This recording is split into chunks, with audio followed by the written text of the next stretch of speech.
Yo, man, we are live still. We're live.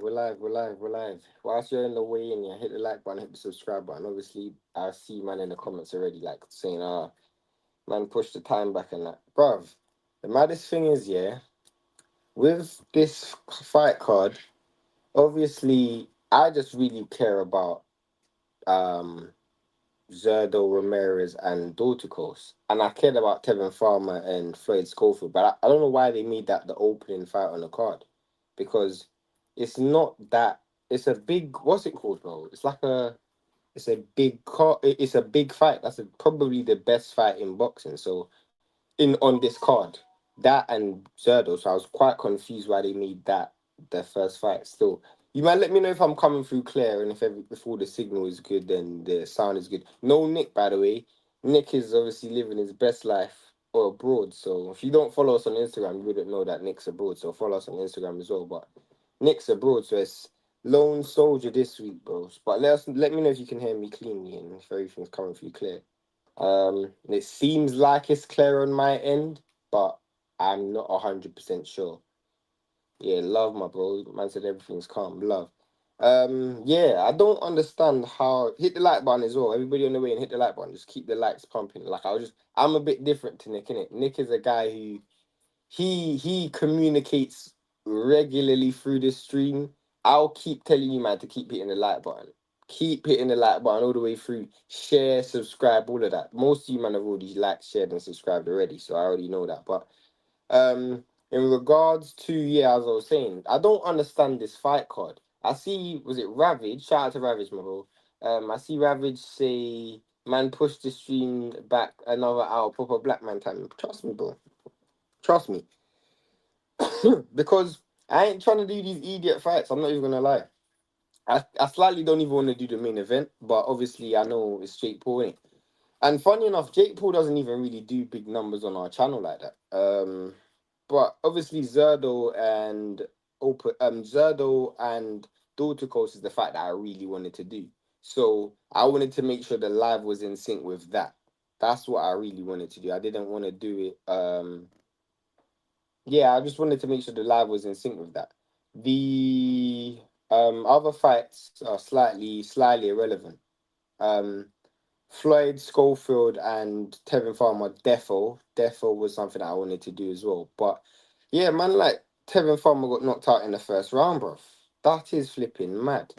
Like I still don't understand. Well, obviously I understand how, but he missed weight on the first attempt. Um, and then made weight on the second attempt. Obviously, he spent most of his career fighting at 30. He's been at 35 for the last few years. But I can't even say ring rust because he fought this year against Zepeda. He also fought Murataya. He fought Zepeda twice and Murataya. So in the last 3 years, he's been mad active. Not only that, um, he's fought competitive in all of those fights. Muay is a world champion now. You know, Zepeda's about to fight for a world title. Floyd Schofield is believed to not even be on that level. So for him to be knocking him out in the first round, that was impressive. Obviously, I do have to say that there's got to be a mad amount of what was the word I was going to use? There has to be a mad amount of um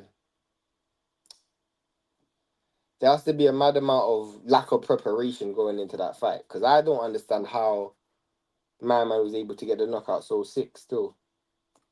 Um, Nick saying I'm moving solo, of course. Why else would I not? You're on holiday, bro. You're like, come on, you're on holiday. Like, man, abandon the ship. Bro, I'm shattered after that Chelsea game. One of the most dramatic games I've ever seen in. Bruv, the truth is, this whole Club World Cup thing, I ain't even been keeping up with it still. I can't even lie to you, man. Like, the Club World Cup thing, I slightly couldn't give a crap about it because not only because United's not in it, but I already believe that Saudi World Cup is bought and paid for by. And I'm not. It's not even a Saudi World Cup, but that's the fact that I'm calling it a Saudi World Cup because it's bought and paid for by the Saudis, bruv. So I couldn't even give a crap, blood. I'm not even gonna lie. There's no prestige or heritage behind that trophy, behind that competition. Still, but yeah, you man, you're in. Hit the like button, hit the subscribe button. Where was I talking about? Floyd Schofield and Tevin Farmer. Yeah, brother, it's big things for Floyd Schofield moving forward. I can't even cap still. Like he should be looking maybe in like Tevin Farmer is a solid gatekeeper at 35. Like fought Murataya, great fight. Fought Zepeda, great fight twice. And Floyd just brushes him in one round. I don't know if it's a case of ring rust. I couldn't even tell you where it's a case of blood. But bruv, great performance. I want to see who would I want to see Floyd Schofield in with. I don't even know. I'll have to think about that still. We'll probably do a video on it or something like that. Prediction for what fight? If you're talking about the main event, bruv, that main event is gonna be Jake Paul, innit? Like Jake Paul's all the conversations about Mike Tyson taking a dive or whether other fighters in the past have taken a dive against Jake Paul. Julio Cesar Chavez Jr. is a person who I definitely know will take the money to take a dive still. Everything I know about this guy's only in it for the bag. You know what I'm saying? Like if you man know this guy, you man know it. Like he's literally only in it for the bag. So I can see this man taking a dive. Don't be surprised if he gets dropped or knocked out in the first. For these two gal in the screen, rotted. Yeah, the only person who I definitely know will take a dive, that's this guy, bro. I don't even know if there's VADA testing or any form of drug testing for this fight, because if there was, the last time Julio Cesar Chavez was supposed to be fighting, my man ran out the ring or run out the gym because he didn't want to get drug tested. So I assume there's no drug testing for this fight still. Shout out my bro, Tex, F Tex or shout out, bro. Hit the like button whilst you're in the way, innit? Next fight before the main event, Raul Curiel versus Victor Rodriguez. To be honest with you, another fight that I'm not overly interested in, but you know what? I'm here for it, innit? So we gotta act like it's a big fight, innit? So this is as big as Usyk versus Fury, you get me? As big as it's gonna get for me, bruv. Shebs, what times? You said what times? Are you referring to, my bro? 'Cause I'm slightly confused. What times ring walk? Honestly, my bro, from what I understand, ring walk should be. I'm in the UK, in it, so ring walk should be 5 a.m., which is in 2 hours' time. But I don't think that's the case because I just saw Jake Paul, and Jake Paul didn't even have his hands wrapped. He didn't. He still had his clothes on. So this fight, if this fight goes 12 and Zurdo and Dorticós goes 12, that's taken up at least 2 hours. So I presume another 2.5 hours, but that's just a presumption, isn't it?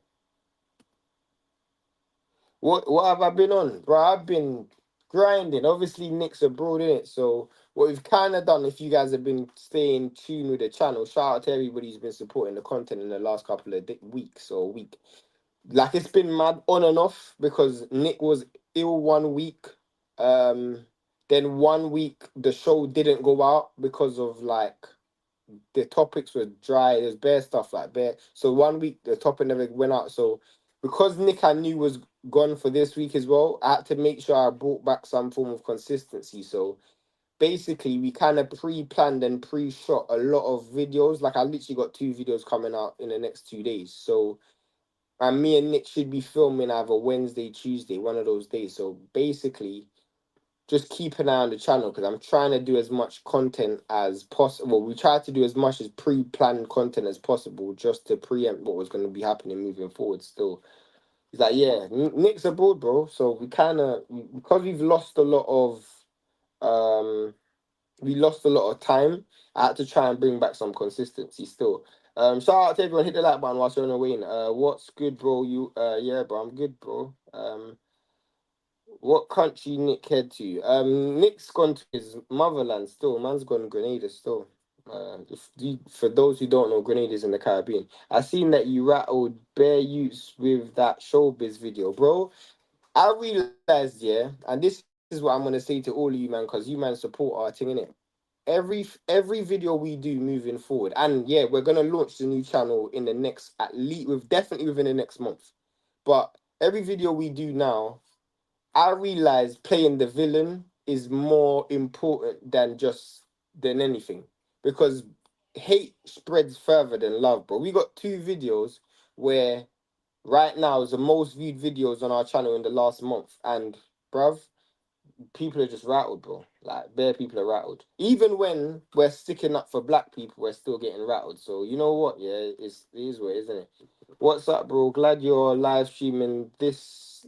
Glad you're live streaming this, bro. You might need to use punctuation when you write. Still, love from NYC, and yeah, I feel like Ring will be at 12:30 or 1 a.m.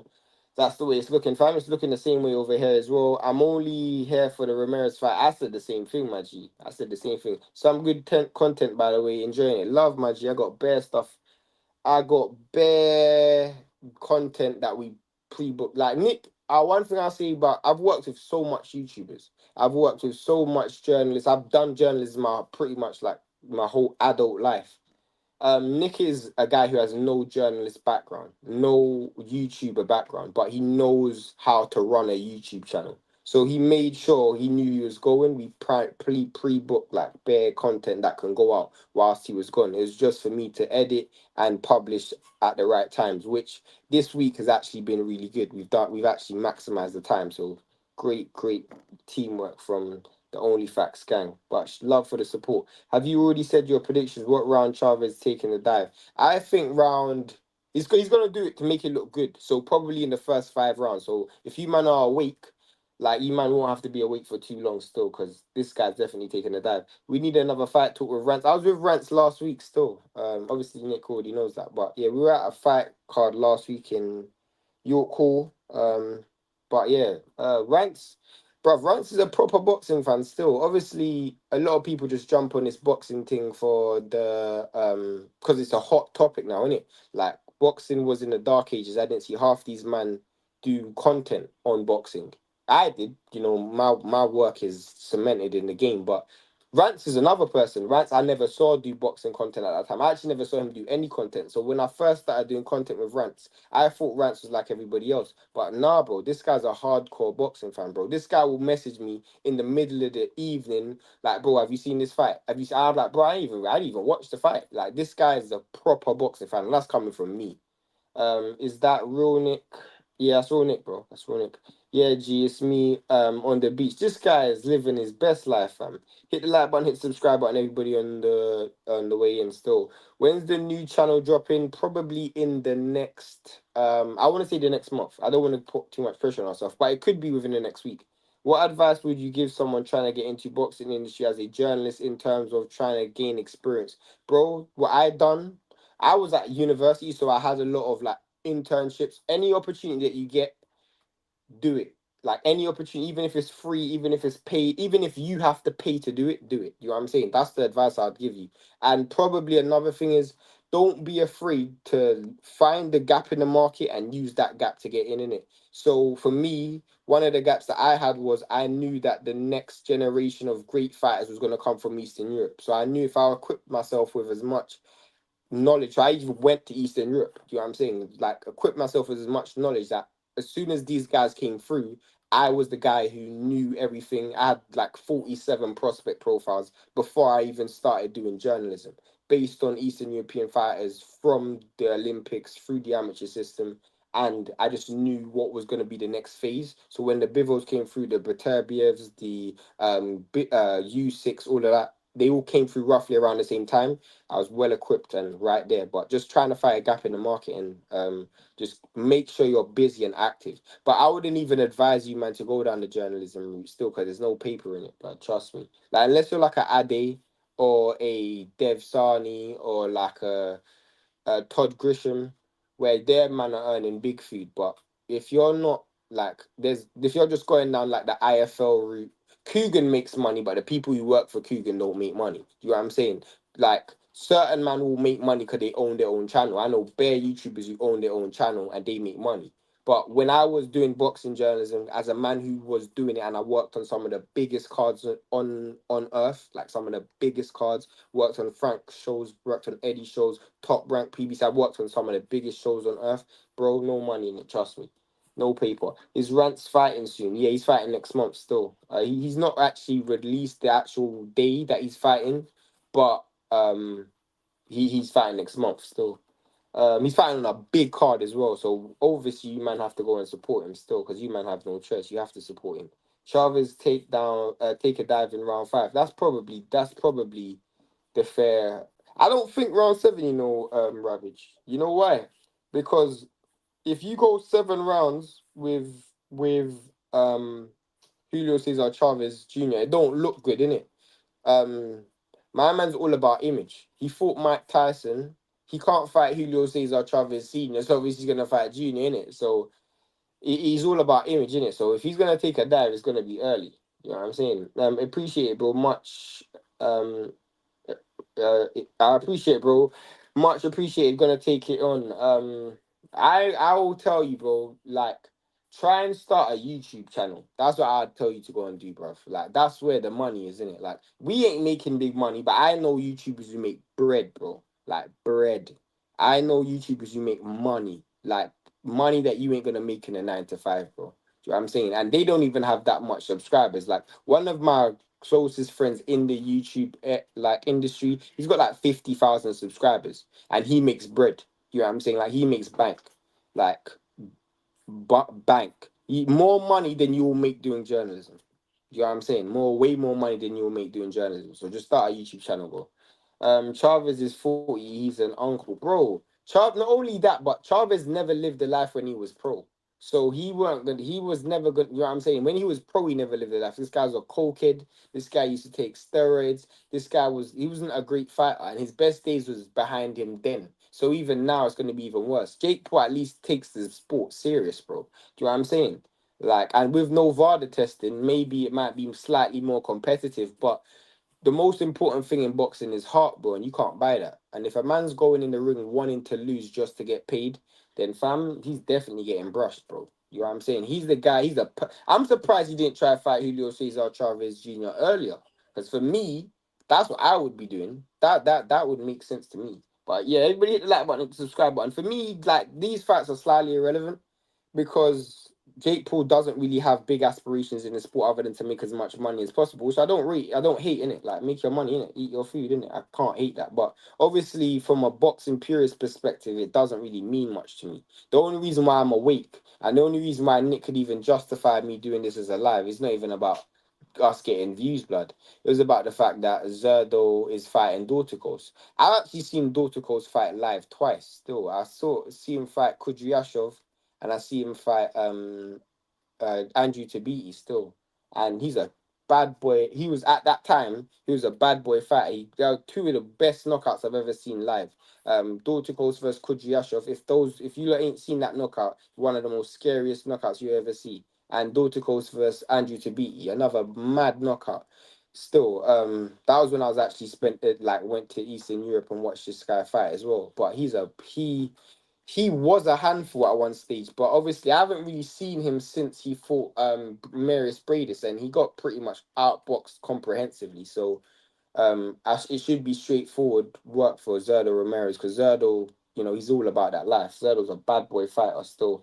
We got a video coming out literally tomorrow about Zurdo Ramirez and Opetaia. So those who want to actually keep in tune with our opinions on Zurdo Ramirez and what we think about Zurdo and Opetaia, that video is coming out today still, or tomorrow. In fact, today. I appreciate it, bro. No Vada, he's gonna be juiced up to the gills. Trust me, because he's a flipping bro. This guy's gonna be on juice. He's gonna be on coke, bro. This guy's just a cokehead, bro. I didn't watch Chavez, but my dad told me he was a bum. I presume you're referring to Julio Cesar Chavez Jr., because Julio Cesar Chavez Sr. was defo not a bum. So if you're talking about Junior, yeah, he was a bum still, but because obviously his name and prestige, like he's worse than Conor Ben. Do you know what I'm saying? Like Conor Ben had a name, but Conor Ben was actually fighting at legitimate opponents, and he was actually decent. Chavez wasn't. But they're both drug cheats. So what does that say? Zerlo versus Opetaia next. If he comes through today, he should come through. I don't think Dorticos is the same. Dorticos is like a real scored fighter, very good experience, but his best days are behind him. But they say power's the last thing to leave, and he's got big time power still. But we've never really seen Zurdo hurt, so Zurdo should come through this still. But yeah, that fight definitely has to be next. That fight definitely has to be next. Wasn't the Tabiti fight during the World Boxing?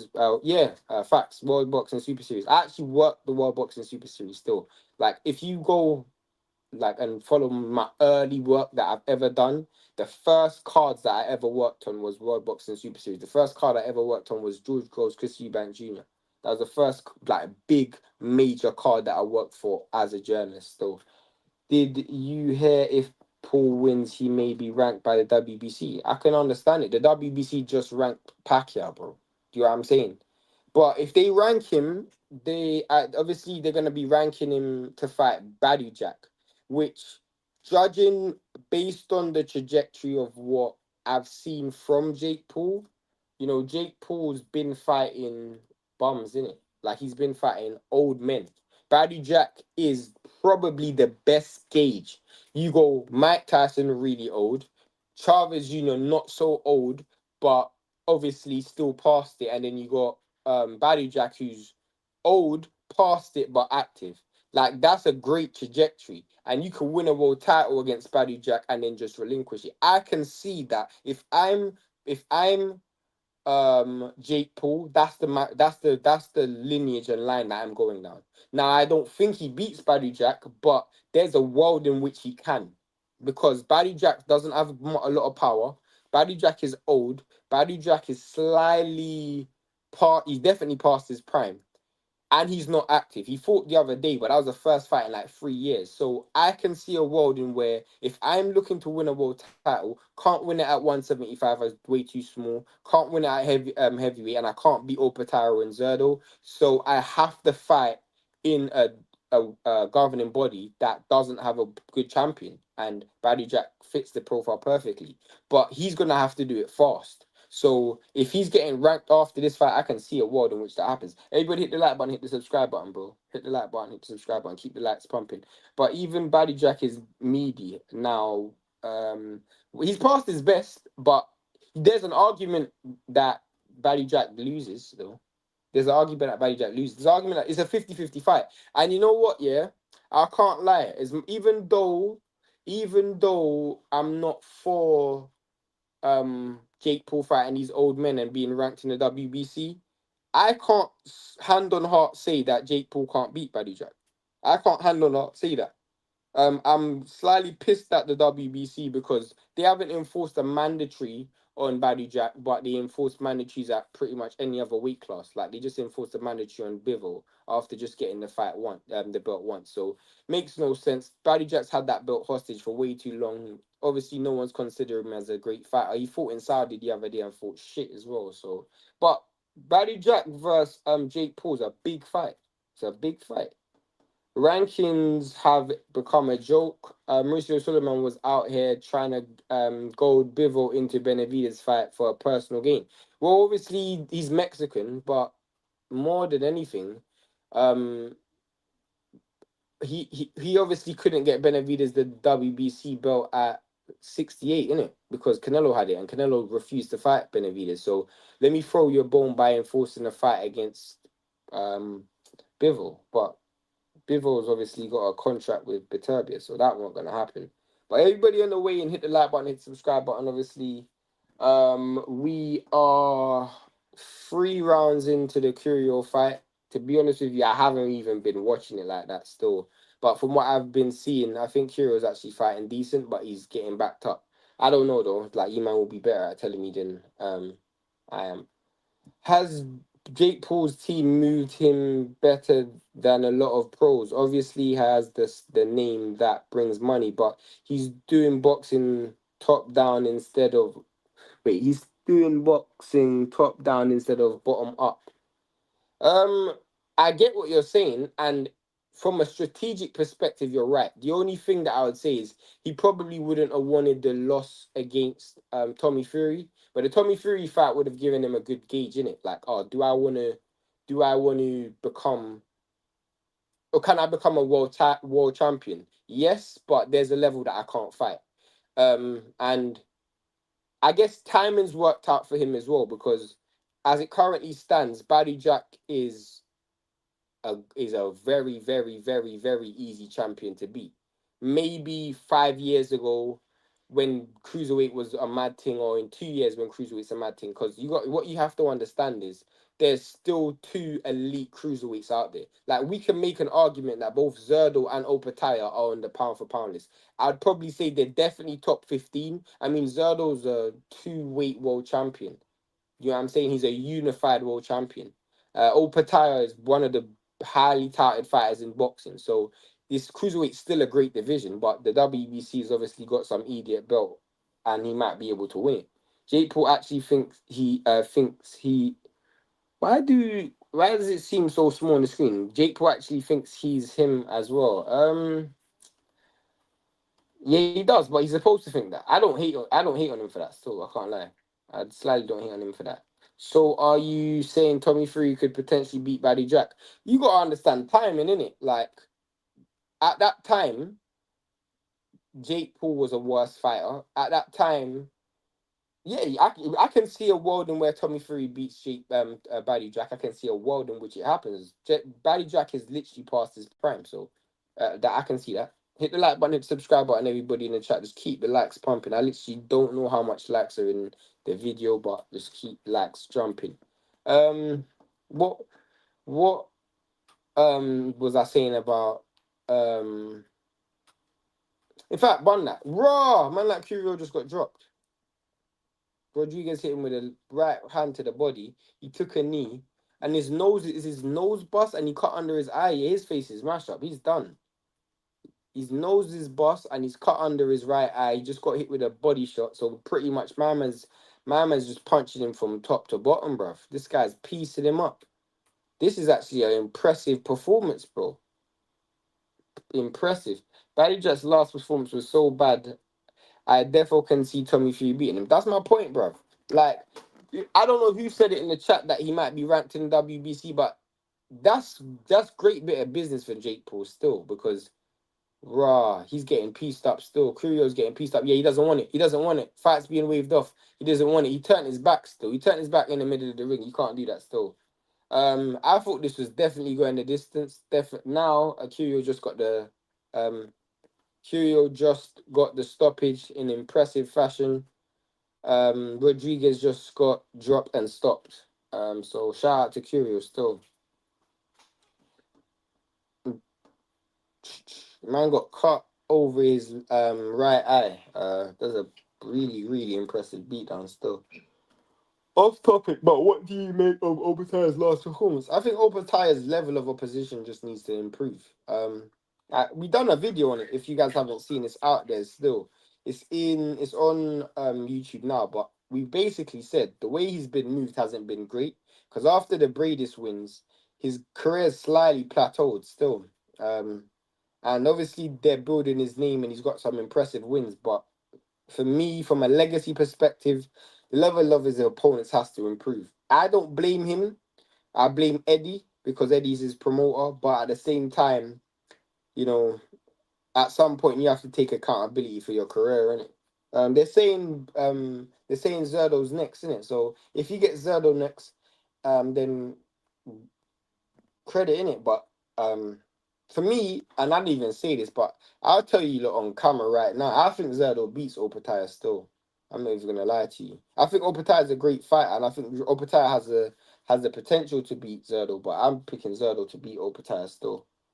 Eddie has my man fighting shit cans. Trust me, bro. And I don't understand why, because the Bradis fight wasn't with Eddie.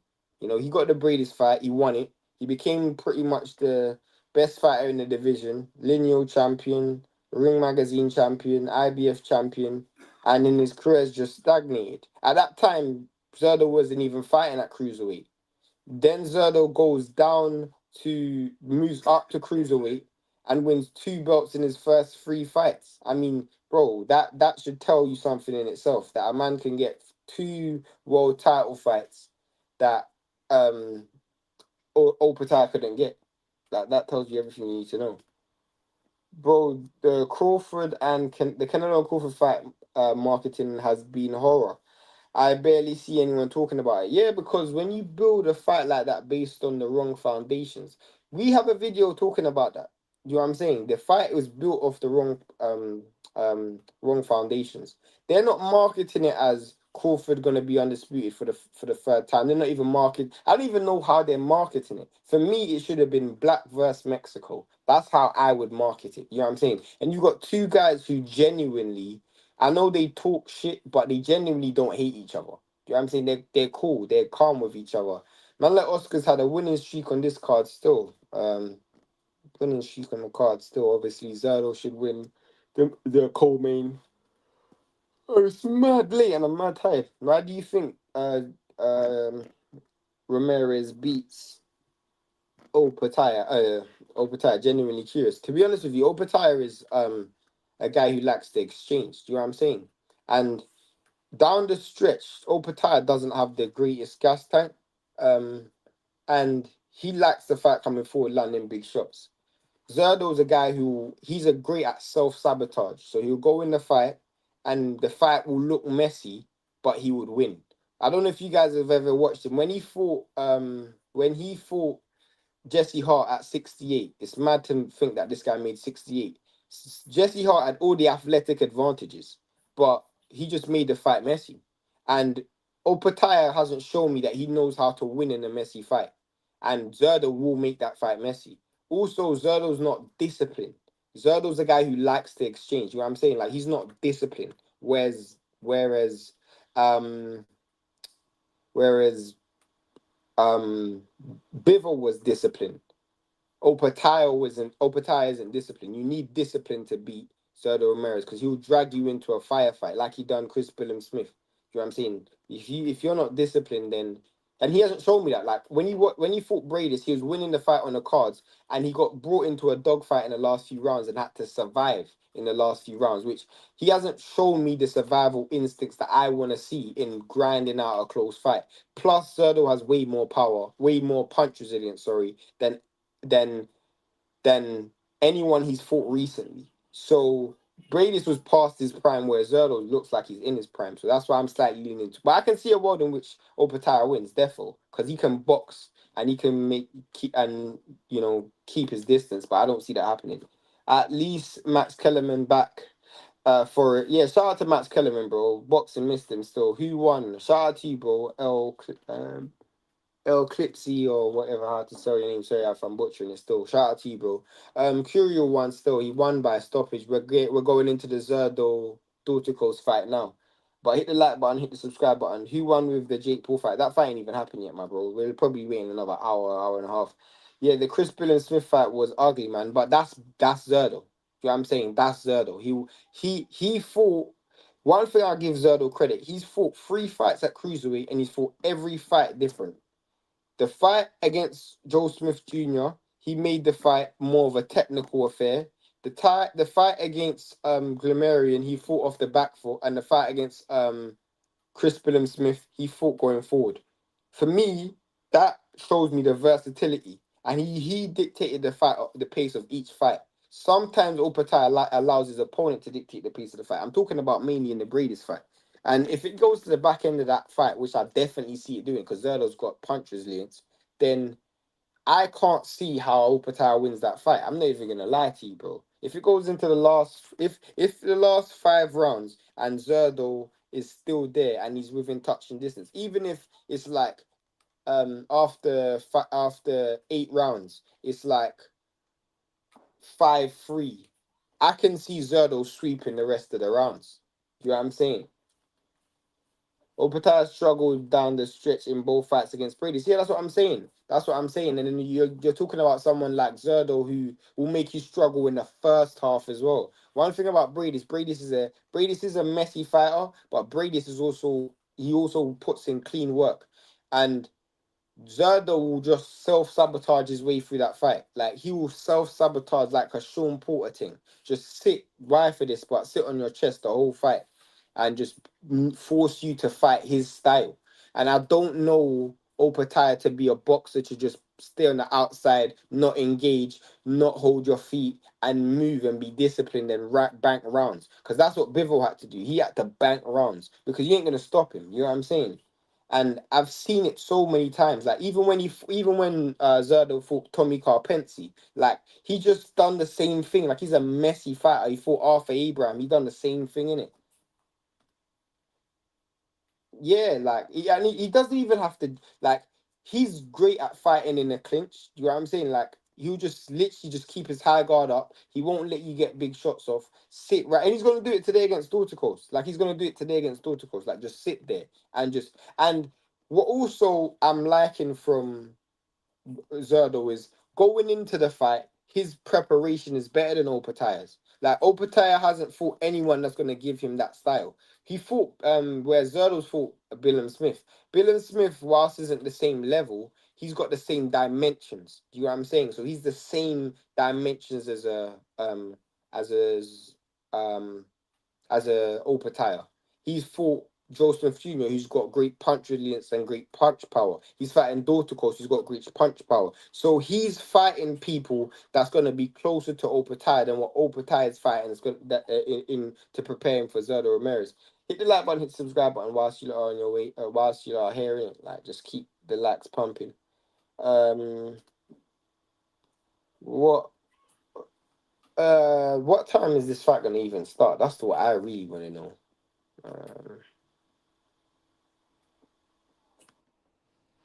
Whilst you man are here, I was gonna say, the obviously the new channel's launching in it. So for you man who want us to do more unfiltered YouTube content that's just not around sport, but just everything that's around just what's going on in the media. We're gonna be launching that channel within the next year or so. So not year, next month or so. What am I talking about? You can see I'm tired, bro. The next month or so. So stay tuned for that content. We literally got 2 videos going out in the next couple of days. One on Zurdo Ramirez and Opetaia, and another video I can't even remember where it is. But yeah, stay tuned for that still.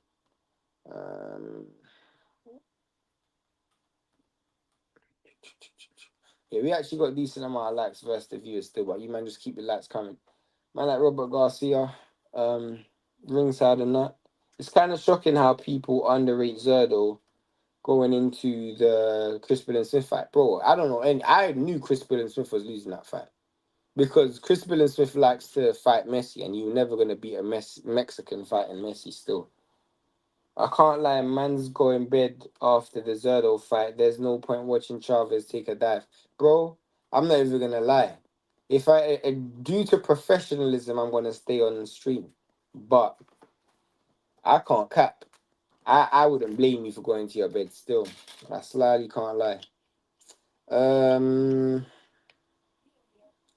I just need to see this Zurdo fight start because that's literally the only fight that I really want to see. Everything else is kind of redundant still. I see Julio Cesar Chavez there as well. Julio Cesar Chavez, senior there. Obviously, it's his son, yeah, but I've always thought that the relationship between Chavez Jr. and Senior has been quite weird because they you see father and son relationships in boxing all the time, and their relationship's quite distant. It reminds me. It reminds me. In fact, I can't even say what I was gonna say because I say it reminds me of Eubank Junior and Eubank Senior, but at one stage Eubank Junior and Senior were mad close. I don't know, like their relationships quite weird. In boxing, you have normally father and son relationships that are mad, like mad close. You know, you think about the Floyd Mayweathers and Senior and Junior, Kenny Porter, you know, Teofimo Lopez, Devin Haney, etc., etc. In fact, maybe like no, I can't even say Tio and his dad because like they seem a bit estranged. I don't know. Correct me if I'm wrong. Um, uh, Texas says, "Are you just clipping up the podcast in shorts while Nick is away. Well, yeah, of course. But I'm clipping up like podcasts from like other weeks as well. Innit? So this is about repackaging. Do you know what I'm saying? So like one of the videos that we done this week, we shot like 3 weeks ago or 2 weeks ago. You know what I'm saying? And it just become relevant now. So we just clipped it and put it out. You and Nick need to play the villain more. I need to see those kids crying in the comments again. Bro, we we play the villain unintentionally. You know what I'm saying? I just realized like not more often than not, the unpopular opinion is the opinion that I genuinely have more often than not, blood. That's probably it. Hit the like button, hit the subscribe button. But genuinely, the unpopular opinion is the opinion that I tend to have more than others. You know what I'm saying? So for me, I think that's where it's a bit shaky. You know what I'm saying? Like it's like when we done the showbiz video, I feel like that video was because of something I genuinely believe. When we done the Abby video, that was a video that with the Abby video it's different because we actually had fun doing that video. Like that video was just street bants for us. We didn't even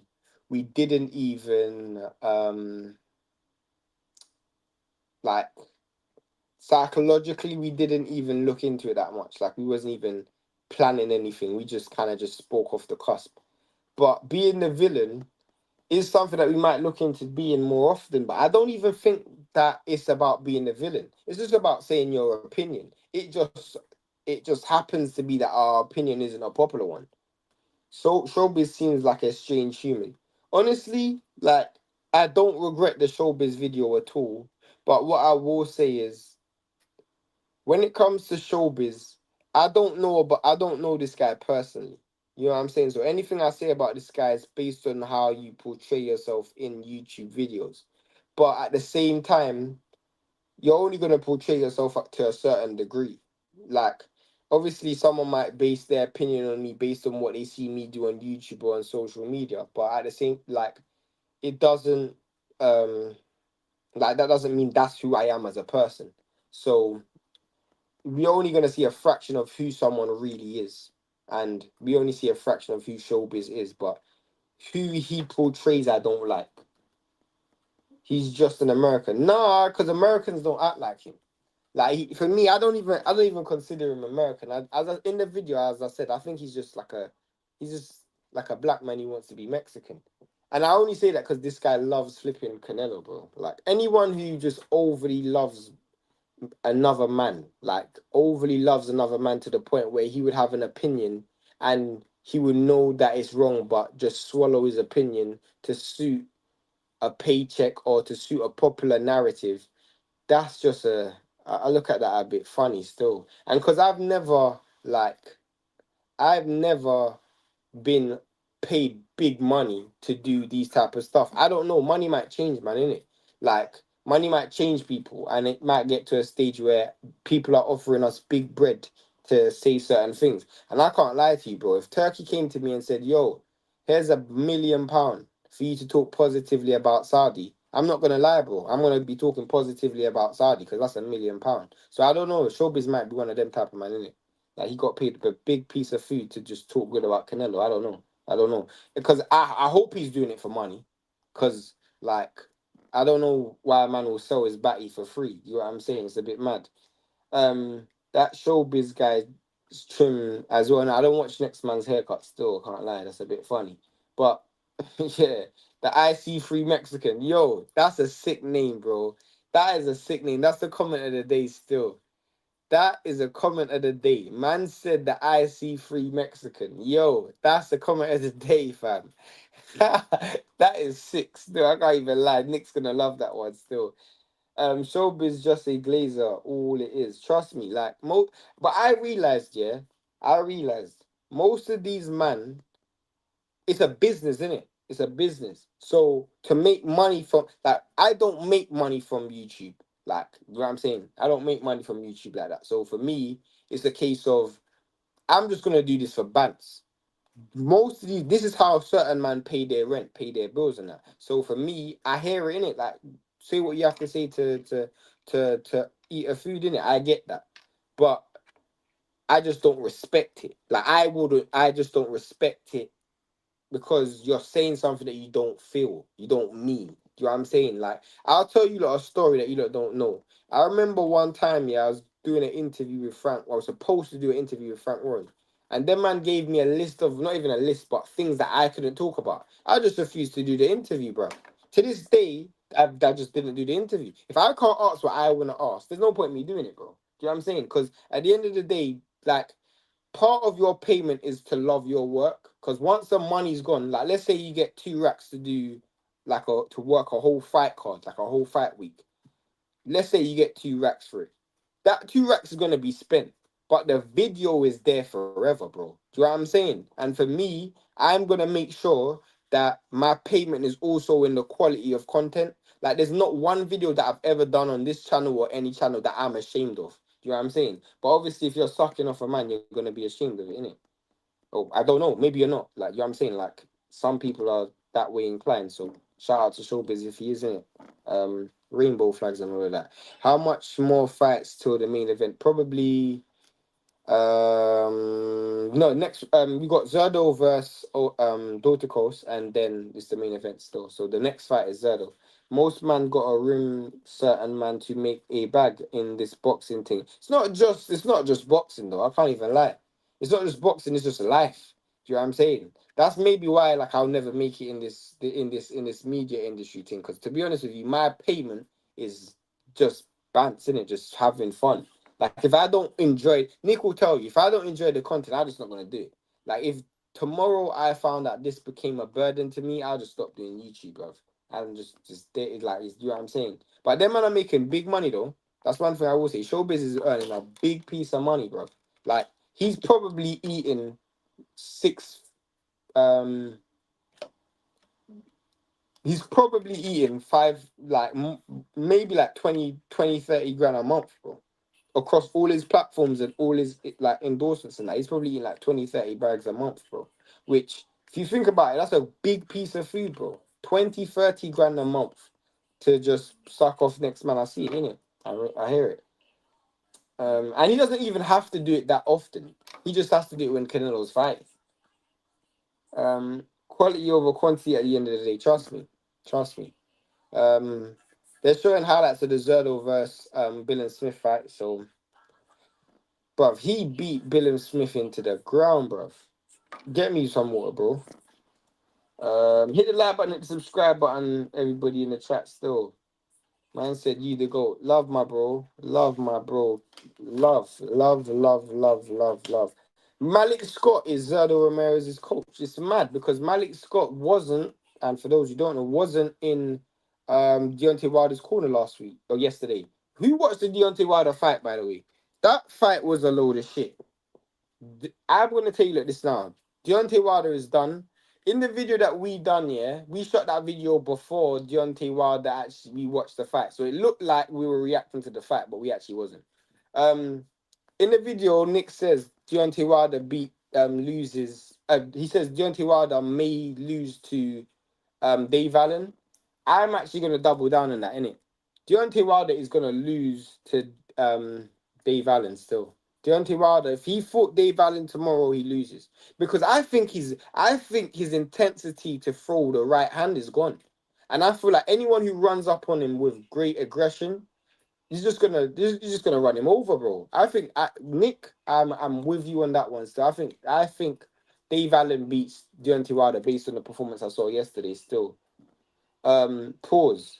That Dave Allen beats Wilder. Yeah, bro. That I can't disagree with you still. Like Deontay Wilder's performance yesterday was so bad. Right now, the only person who I want to actually see Deontay Wilder fight is Dylan White. And there's a chance that Dylan White he might even beat him. I can't even cap.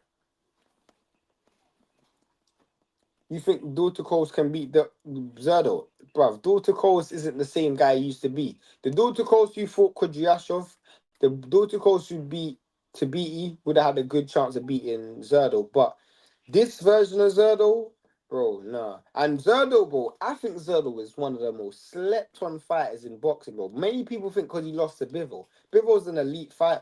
Do you know what I'm saying? He's an elite fighter. But, bruv, Zurdo fought at 68 world champion. moved to 75, didn't become a world champion, but then moved to cruiserweight and became a world champion. He's now a unified world champion. Bro, man, them have to put respect on this fella's name, you know. This guy's a top fighter, bro. That Wilder fight was trash. Bro, you know I actually fell asleep watching the fight. And I was supposed to be live for that. And Nick messaged me in the morning and was like, bro, I thought you were going to be live for it. I'm like, bro, I can't even lie. You're disrespecting me, fam. How could you expect me as a big man to stay up for that? Come on, bro. Why for that as well? But stay up next. Why? I don't watch Wilder fight. It's just right hand, inshallah, no fundamentals. Yeah, that's been the case for a while, but I don't even think the right hand's there anymore. I can't even lie to you, my bro. Bro, obviously, I commend anyone for doing good jobs in it. And sometimes I criticize promoters, sometimes I praise promoters. Sometimes I criticize fighters, sometimes I praise fighters. I'm very, very, very, very, very impartial in the sense that I can give credit and take away credit. The work that Oscar's done for Zurdo Ramirez's career, rebuilding him after what he's been through, is an exemplary job, bro. That's as good of a job as I've seen the promoter do in recent times, bro. Great job. And then Eddie's work that he's done with Opetaia has been horrendous. But then you think about the work that he's done with someone like Ahmed Delayev, securing him the Inoue fight. Bro, like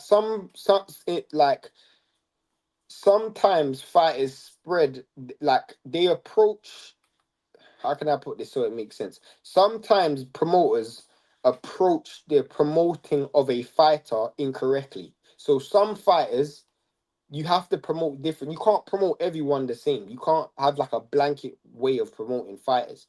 And what Oscar De La Hoya has done in promoting Zurdo's career is nothing short of exemplary, bro. He's done a great job. He's done a great job. Great job. Malik Scott, what for worst trainer ever? Nah, bro, I've seen way worse trainers than Malik Scott still. I've seen way worse trainers than Malik Scott still. But to me, that's the next thing. Like, recently, the conversation of running and fighters running, bro, like, Malik Scott was one of the biggest runners ever. You lot ain't seen Malik Scott versus Luis Ortiz, probably one of the worst fights boxing ever had. One of.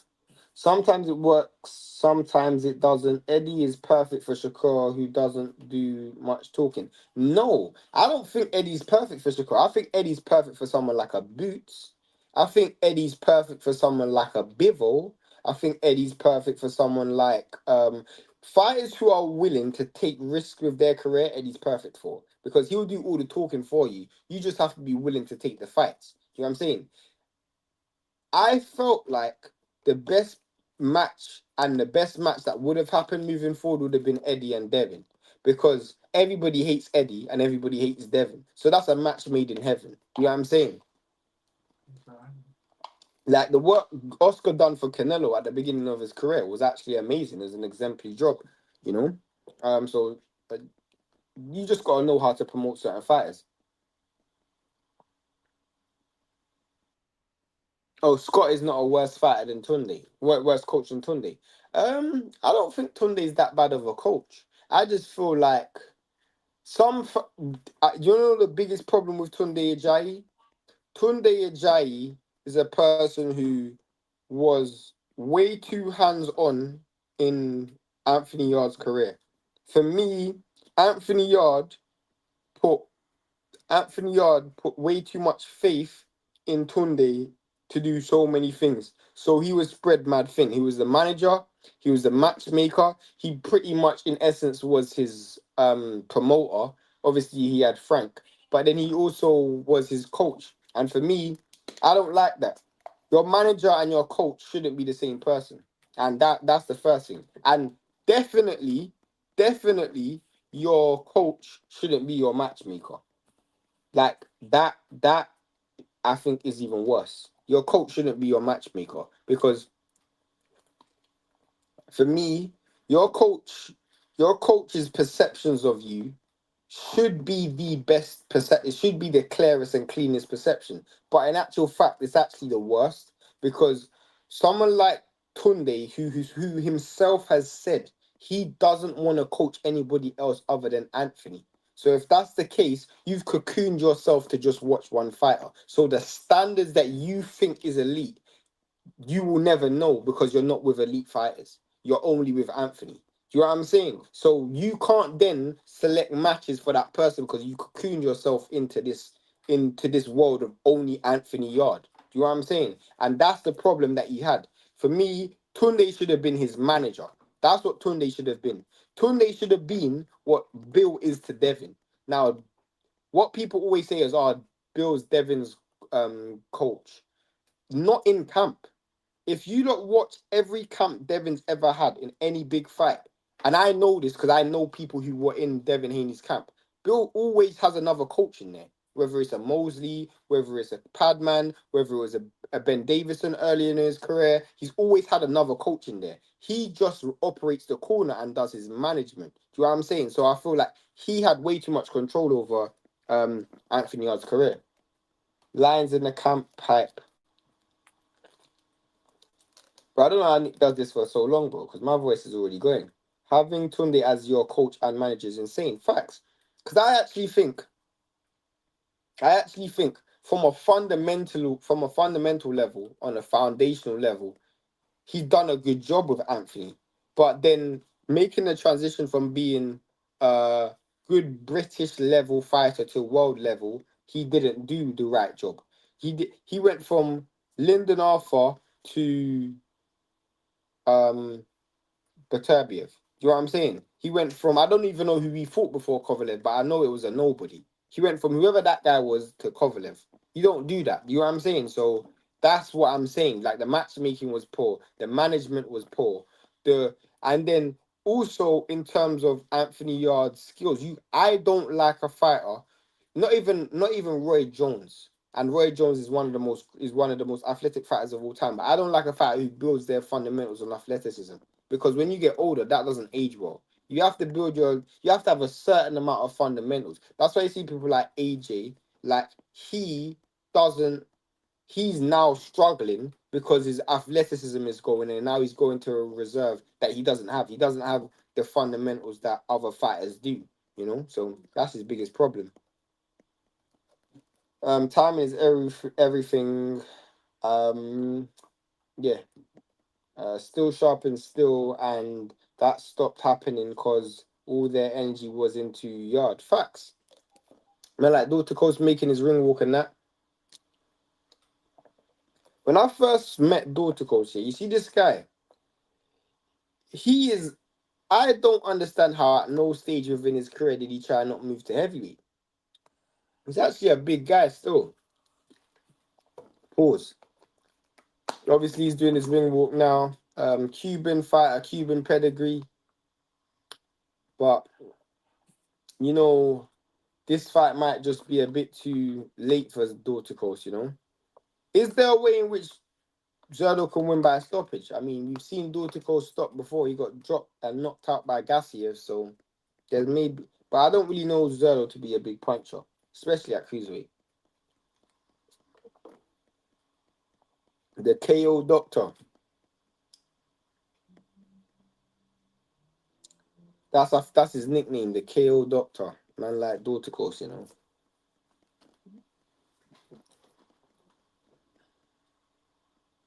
Oh, his last fight was in June 7th. I didn't even watch that fight. He got a first round knockout against Campos, so maybe he's still got the power. If he's still got the power, don't be surprised if he hurts Zurdo. But Zurdo's got a good chin still. Hit the like button, hit the subscribe button. Boy, my voice is going.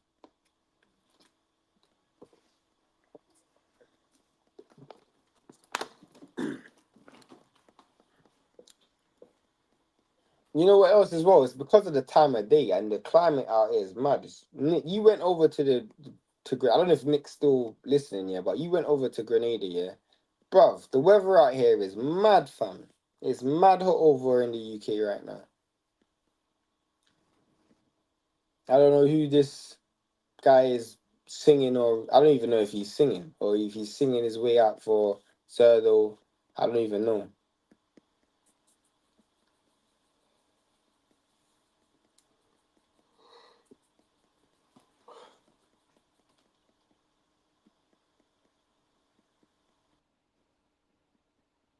Does Dorticos fight like a typical Cuban schooled fighter? Haven't watched any of him. No, he's not. He's actually a very big puncher. Like his he's got good fundamentals. He's not great at cutting off the ring. He's always had kind of heavy feet, which not Mexicans, Cubans actually have light feet. He's not light footed at all. He's actually quite heavy footed, but he's very backhand heavy. He's always had great timing, and he's always had great backhand right. Like if I was to compare him to any fighter, who could I compare him to? Um, who could I compare him to? There's not a Cuban fighter that I could compare him to because he doesn't fight like a Cuban. He actually fights like a heavyweight. Like he actually fights like a heavyweight. Trying to think of a heavyweight that I can compare him to.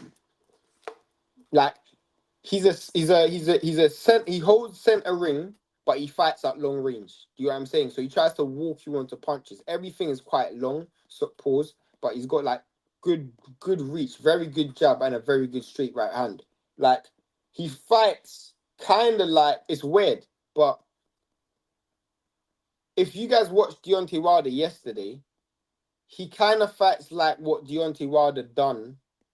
You know what? A Cuban that he did. No, I can't even say that because Luis Ortiz had good feet. He fights very similar to what Deontay Wilder was trying to do yesterday. So obviously Deontay Wilder failed, but what Deontay Wilder was trying to do, hold center of the ring and walk him onto big punches, that's kind of what he was trying to do. Like he's got a mix between like a David Benavidez in the sense that he's quite big, tall, and hunched over in his shoulders, and holds his feet very, very heavy feet, and sometimes overcompensates on his front foot, so he might fall over on shots. But he doesn't have the hand speed, and he doesn't have the inside game.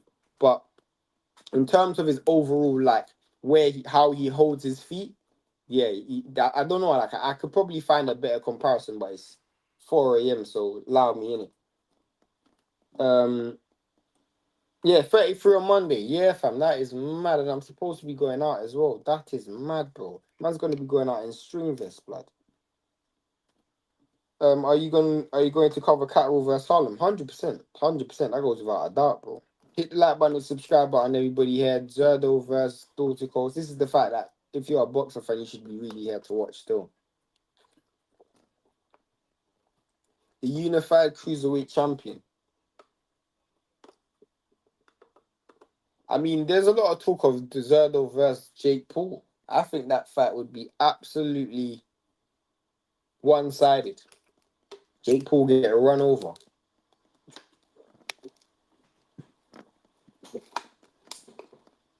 Could you imagine, yeah, if Jake Paul fights Badou Jack and Opetaia fights Dorticos? I mean, Opetaia fights Zurdo Ramirez, sorry.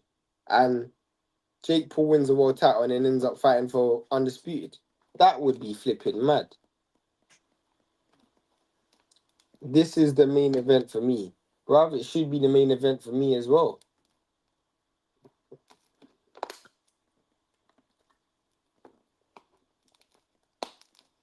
Man like Malik Scott. I don't really get that combination for me. It doesn't really make much sense, you know? Malik Scott and Zurdo Ramirez. I don't really get it because Malik Scott's got kind of a famous fight style. I don't really see where maybe you know what it is, yeah. Zurdo's always lacked discipline outside the ring. Like this guy's ballooned up weight, not making weight sometimes. I don't know how he used to make 68. One of the maddest things about Zurdo as well was when he fought Gabe Rosado. My man was like 17 pounds overweight or something mad like that, bro. I don't even know how you missed weight by like, he was over 10 pounds overweight going into the Gabe Rosado fight. So maybe Malik Scott's just there for fitness, isn't it? Because one thing Malik Scott will do is he'll be by your side every day like he was with Deontay Wilder. And he'll just get you training and just get you fight fit, innit? Maybe it's that. Maybe Zurdo lost his love for boxing. And Malik Scott loves boxing still. He's definitely a student of the game. Zurdo would put would be put in prison after he's done lol.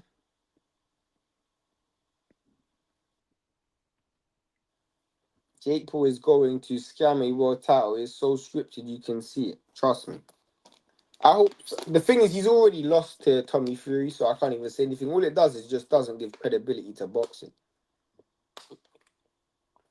If he wins the world title, a man that was a YouTuber on Disney Channel is now world champion. It's kind of mad, blood.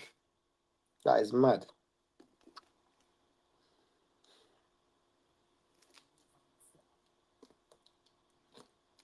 The fight started. As I didn't anticipate this, to be honest. I didn't anticipate Zurdo being on the front foot and Dorticos willing to give up ground. But to be fair, they're both holding their feet centre ring. They're both trying to wrestle for centre ring. But you can see Dorticos has got that long reach. You know what I'm saying? Like he's trying to keep his distance. But Zurdo in the southpaw stance is probably going to cause him a bit of trouble with his foot placement. But that jab is like a piston jab still. And he can cause Zurdo a lot of problems with that jab because he can win rounds and bank rounds like that. But I think if Zurdo gets on the inside, that activity will cause Dorticos problems because Dorticos ain't got the greatest gas tank. What an uppercut from Zurdo. How he screwed the uppercut from a jab, I don't know. You could already see Zurdo's a fresher fighter. Zurdo said, yeah, he actually might fight at heavyweight after this, you know. And he actually deserves it as well.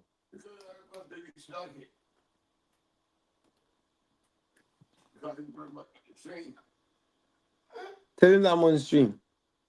No, wait, bro. Yeah, hit the like button and subscribe button. Still, that was a good uppercut again. This is one thing that Zurdo does great. Still, he will take the jab and he will throw it like he's gonna throw the jab, and then he will just bring it underneath the person's lead hand because normally he's wrestling like right hand for left hand, southpaw and orthodox. Instead of him shooting the jab straight down the middle, he will turn it upside down and bring it underneath the opponent's hand. Dorticos is backing Zurdo up against the ropes, and you can see he's really trying to land some big punches. But the issue is Dorticos, I don't know if he'll be able to sustain any form of pace. But he definitely does have the understanding of the distance, and he definitely does have the understanding of the distance, and he definitely does have the power because Zurdo gave up ground there. I feel like Zurdo's game plan is just to see him through the first few rounds and then just to kind of get a feel of what Dorticos still has. It's actually been quite intriguing because a lot of what they're both trying to do is cancelling each other out. Because neither of them are known for being counter punchers. They're both punchers who like to lead and lead with their lead hand and lead with their lead foot. And because they're southpaw and orthodox, they're just cancelling a lot of the workout. None of them are prolific at just fighting off the back foot either. You know, so there's going to be times where Zurdo's going to be fighting off the back foot. And I think the start of the fight, that's how I thought the fight would be. Like how that round just ended is how I think the fight's going to be, where Zurdo's fighting off the back foot and picking his time to go in and out. But I think once the fight gets into the second half, and this is where we're going to talk about like fight management.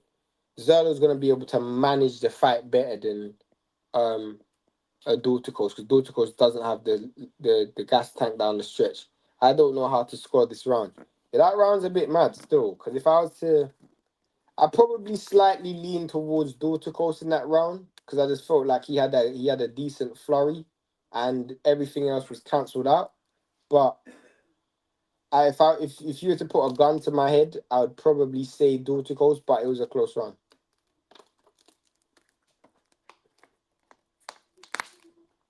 Now Zurdo's on the front foot and Dorticos is giving up ground.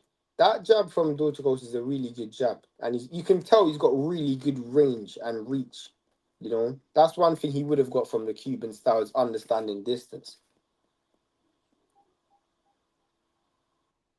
The thing about Zordo is when he's on the front foot, I just feel like he's just creating physical pressure, but he's not creating. That's great body shots from Dorticos. He's backed up Zordo and he's actually landed some good shots. For me, from what I've seen of Dorticos, he still looked like the same fight. I haven't seen him age at all. He looks like the same fighter that fought Brady all those years back. He hasn't lost because he never really relied on athleticism as well. He relied on understanding of distance, timing as well. So, but he's got Zurdo backed up against the ropes, and Zurdo's activity is real low. I don't know if Zurdo's felt the power, but Zurdo's activity is quite low.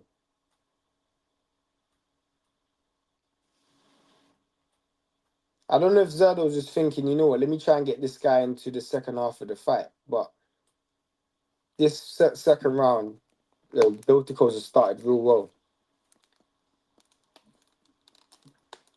well.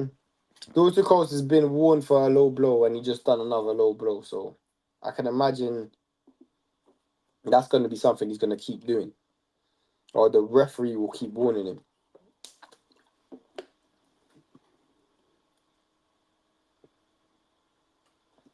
You know what's funny? If Ramla Ali had won a world title with Matchroom, it would have opened an untapped market in East Africa, Somalia.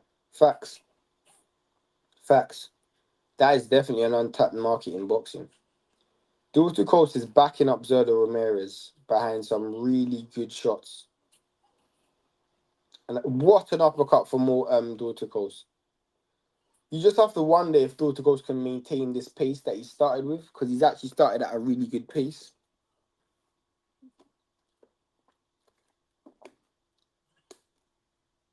Yeah, definitely not. He's definitely not active. I don't know. Maybe he's felt the power because Dorticos does have power. So maybe he's felt the power and thought, you know what, I can't fight the way I normally fight. Maybe he just kept him honest. Good shot from Zurdo, good counter. I feel like in this fight, countering Dorticos might be the right thing to do because you want to get this guy working all the way through the round because I think his gas tank's obviously better than Dorticos. And now they both gone to the body. It looks like Zurdo's going to make the adjustment because that last round, his last 4 or 5 punches was throwing with Dorticos instead of waiting for Dorticos to finish his shots. You know, he's thrown with Dorticos and a lot of the shots are to the body. They're both investing a lot in the body, so we'll see. Yeah, I think Zurdo's 2-0 down as well. I think so as well. But I don't feel like it's panic stations yet. You know, like I feel like he's still trying to get a feel out of the round. The last 2 exchanges, Zurdo actually was the better one in the exchange, so maybe he's learned more. That's a great uppercut from Dorticos, though. Hit the like button, hit the subscribe button, everybody in the chat. What an uppercut from Dorticos. I've seen a few shots low from both guys. See, that last exchange, Zurdo actually got the better of it. You know what I'm saying? So he's actually throwing with Dorticos instead of letting Dorticos finish. So Zurdo's come out this round like he knows he needs to win it. So that's good intensity. Good body shot again from Zurdo.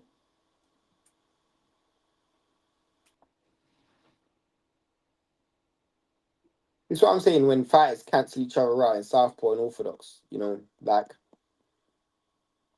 for me, I hate when fighters just give up ground. And it looks like Zurdo is literally trying to throw with Dorticos, you know, like first, last kind of thing. Because if you're just going to try and fight a clean fight with a Cuban, 9 times out of 10, you lose, innit? Mexicans ain't beating a Cuban in clean fighting. If it's a low-paced fight, Cubans winning all day, bruv.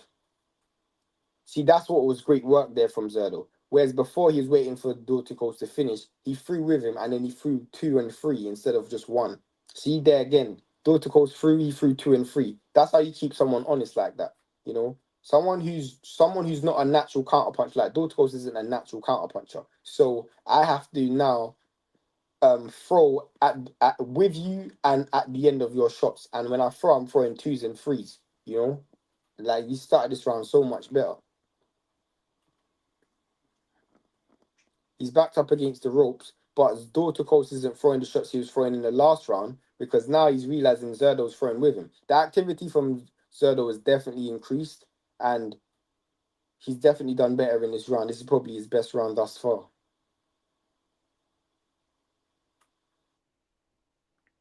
That was a great shot from Zurdo Ramirez. Another great shot from Zurdo Ramirez. Dorticos' jab's gone. Dorticos' jab's gone, especially the jab to the body that he was doing in the first 2 rounds. That's gone. This is what I'm saying about being able to maintain the pace of the fight. Zurdo's understood what Dorticos is doing. He's made the adjustment straight away. This is what I've never seen Opetaia do. Do you know what I'm saying? You don't get this guy's had 48 fights. You can't buy that level of experience. He's been in there with the likes of Abraham, Dimitri Bivol. He's been in there with the likes of flipping Sullivan Barrera. He's been in there with a lot of great fighters, you know what I'm saying? That was a good shot from Dorticos. Oh, the ref says it's low. The ref said it was low.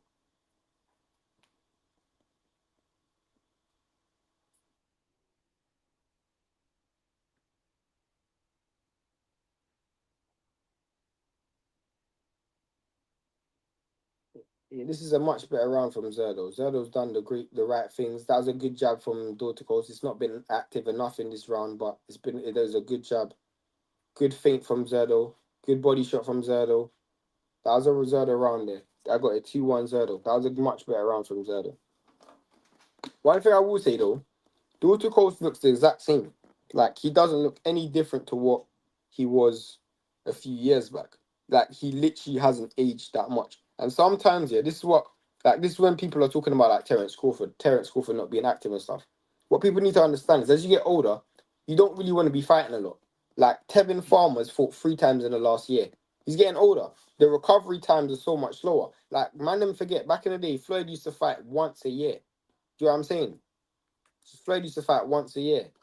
Dorticos is fought once in the last 2 years. And sometimes that's good for you. Like, sometimes it's actually better for you to fight less. Because the more active you are, the less time you have for recovery. 2-1 as well. That was a much better round from Zordo, it seemed. Hit the like button, hit the subscribe button. Again, Zordo's come out on the front foot. I just feel like Zordo's got his timing now. You know what I'm saying? And now he's chose the tactic to be first and be last, which I feel like that's the right tactic against Dorticos. That's a good 2-piece from Dorticos, though. Again, 1-2. I told you that 1-2 he walks you onto all day long.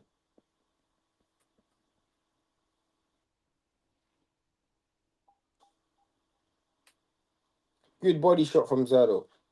This is a fight where you can trade body shots for headshots because you're fighting a guy who is not throwing with you. He's trying to throw at the beginning of your shot. So if you look, Dorticos doesn't throw at the same time Zurdo throws, where Zurdo doesn't mind throwing when he sees Dorticos throw. See, as soon as Zurdo keeps his hands up, Dorticos will throw. But when Zurdo throws, Dorticos doesn't throw. Good jab from Dorticos. Good shot from Dorticos again. I feel like this round is a much closer round because Dorticos has actually landed some good shots. Brilliant body shot. What a right hand from Zurdo Ramirez. That right hand landed so clean. And another left hand. And a good right hand from Dorticos. And a good right hand again from Dorticos. This round is much closer. That was a good left hand. And a good right. Bro, they're cancelling each other out now. This is a good round. This is a good round. I think Zurdo needs to go back to the body. Good shot again. Well done.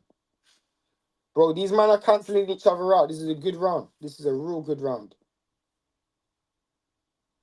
Brilliant shot from Zurdo. Ooh, good left hook from Dorticos. How will you score this round? Dorticos is piecing up Zurdo on the ropes now, boy. This is mad. Great uppercut. I think there's going to be a time where Zurdo's going to have to throw caution to the wind still. Good body shot again from Zurdo.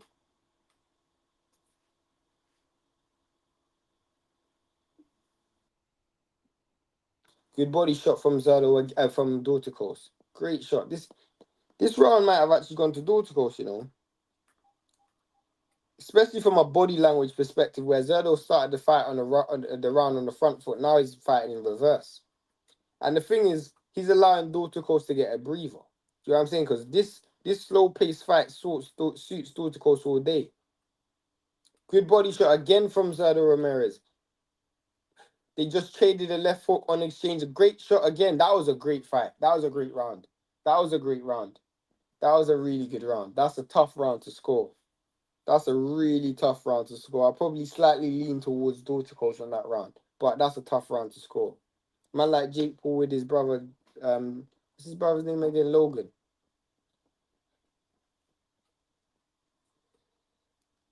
Them two man got bread, fam. Yeah, I got it 3-1 as well. But that round was close though.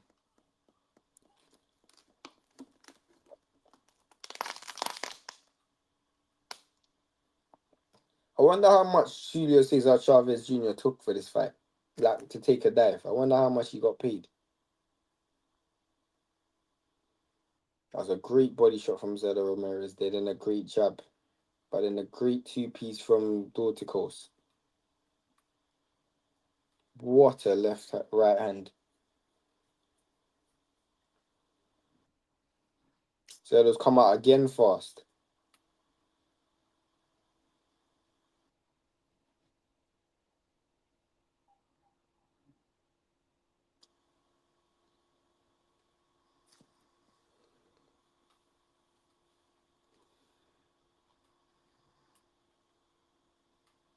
This round's been quite passive. Dorticos tried to initiate a clinch, so it didn't really work.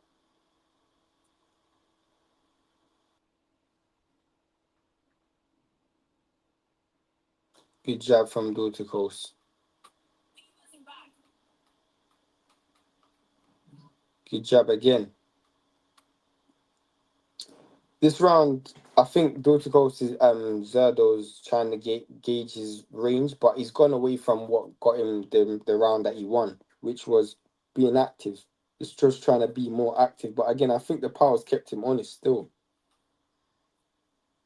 See, a fight like this will prepare you for a Opetaia because Opetaia likes to throw 1-2s as well.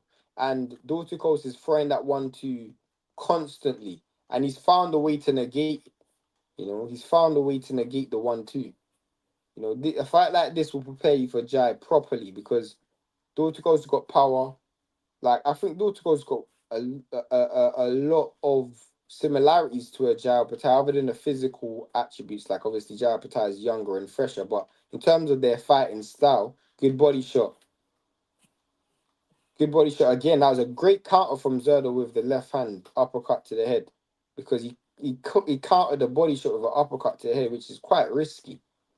And then a good two-piece from Dorticos. I think Zurdo's actually had a much better round here. But then Dorticos lands a great right hand. This round is still early and Dorticos is still trying to win it. Good body shot. Good shot. And then they just exchange left hooks again. No, right hook, sorry.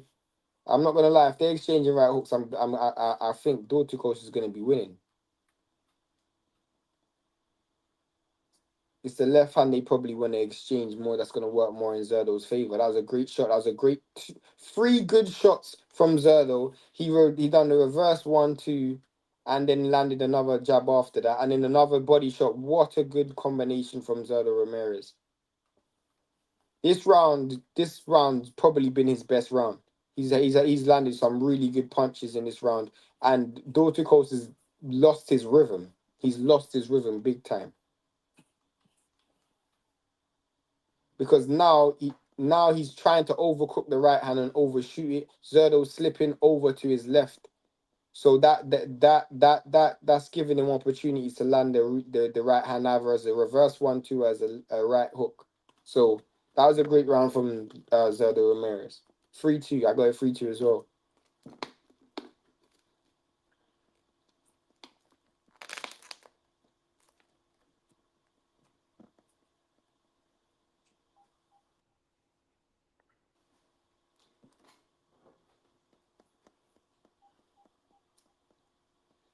you see the Mexican culture when it comes to boxing. I literally need to go Mexico just. I'm going Mexico this year, but I need to go Mexico just for boxing purposes, just to see the boxing culture out there. Go like Tijuana or something like that.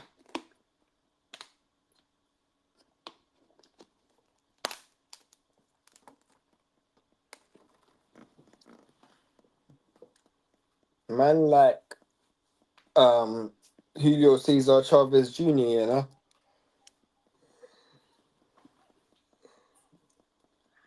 good job from Zurdo Ramirez.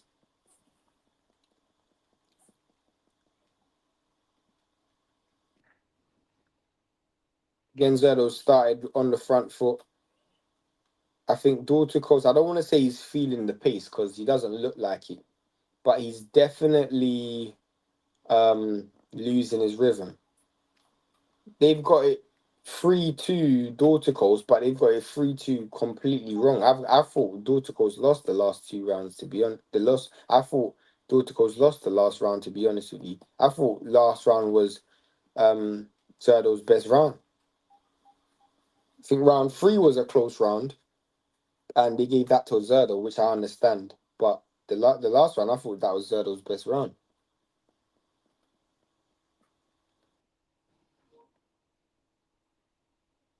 Shout out to Mac. Love my bro. I think in this round, they both kind of tried to oversell their shots. That was a good shot from Dorticos, though.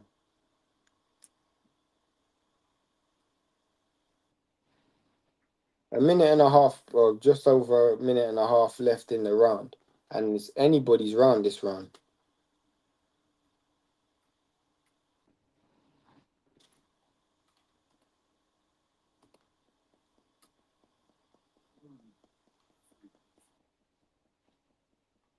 Good body shot from Dorticos. Good body shot again from Dorticos. Good shot. Where's Nick? Nick's in Grenada, bruv. This guy's living his best life abroad. He's on holiday. Them man there getting paid way too much money, blood. This guy's left the ship. This round, Dorticos has actually boxed really well because he's picked his spells on when he's gonna attack, but he's negated Zurdo's attacks. Now Zurdo's trying to come on heavy in the last minute, but he's still getting caught with shots in between. What I've actually liked about Dorticos as well is he's personally made adjustments as well, because where before at the start of the fight he wasn't trading with the Zurdo, he's trading with Zurdo now. Good punch. Yeah, this round I'm probably leaning towards Dorticos.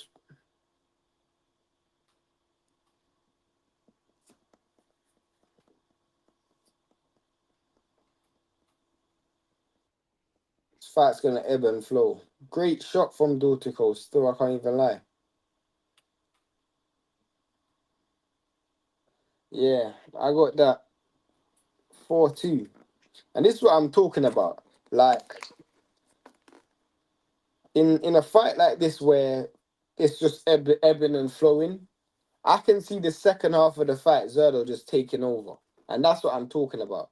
This is where, like, I don't know if Opetaia was in this situation against Zurdo, where you're up 4-2, when Zurdo flicks the switch, because he's going to flick the switch at some point, what's he going to do?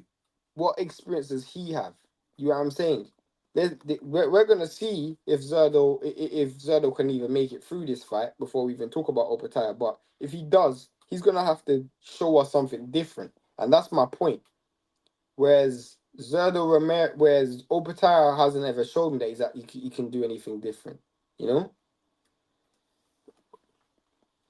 That's a great shot from Dorticos though.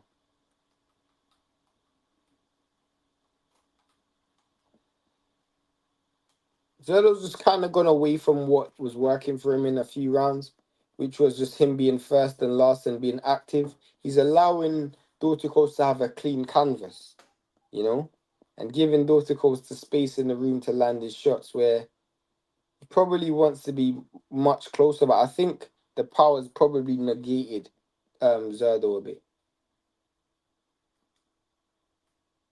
Good shot.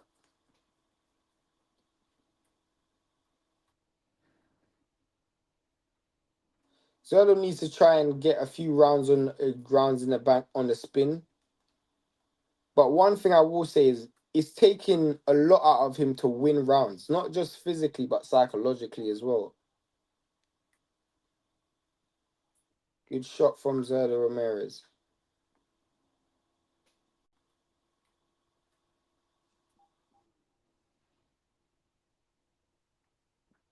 Good shot again from Zurdo Ramirez. That was a very bad left uppercut from Dorticos. He threw it from completely the wrong range. And that's what I'm saying. Up close, that's a Zurdo fight all day. Up close is Zurdo's fight, but he's not staying in the pocket long enough. I don't know if it's because of the power that he's feeling from Dorticos, but you can't wait when you're there. That's the problem. Like they're waiting up close. He's waiting. He's waiting to throw a shot. And you can't really wait when you're close. Good body shot. Now Dorticos is doing the thing where he's paying Zurdo back. So when Zurdo's throwing a shot, he's trying to throw a shot right after. Good left hook from Zurdo Ramirez. Brilliant body shot, but then another body shot back from Dorticos. To be fair, this has been an actually really good fight, like a really, really good fight. What a left hook from Zurdo. That's probably the best punch of the fight. That left hook from Zurdo is really, really clean because he got literally all the leverage behind that shot. And another straight left from Zurdo Ramirez. Dorticos, I don't know, he's been a bit sloppy in this round. He's been quite sloppy. Pause.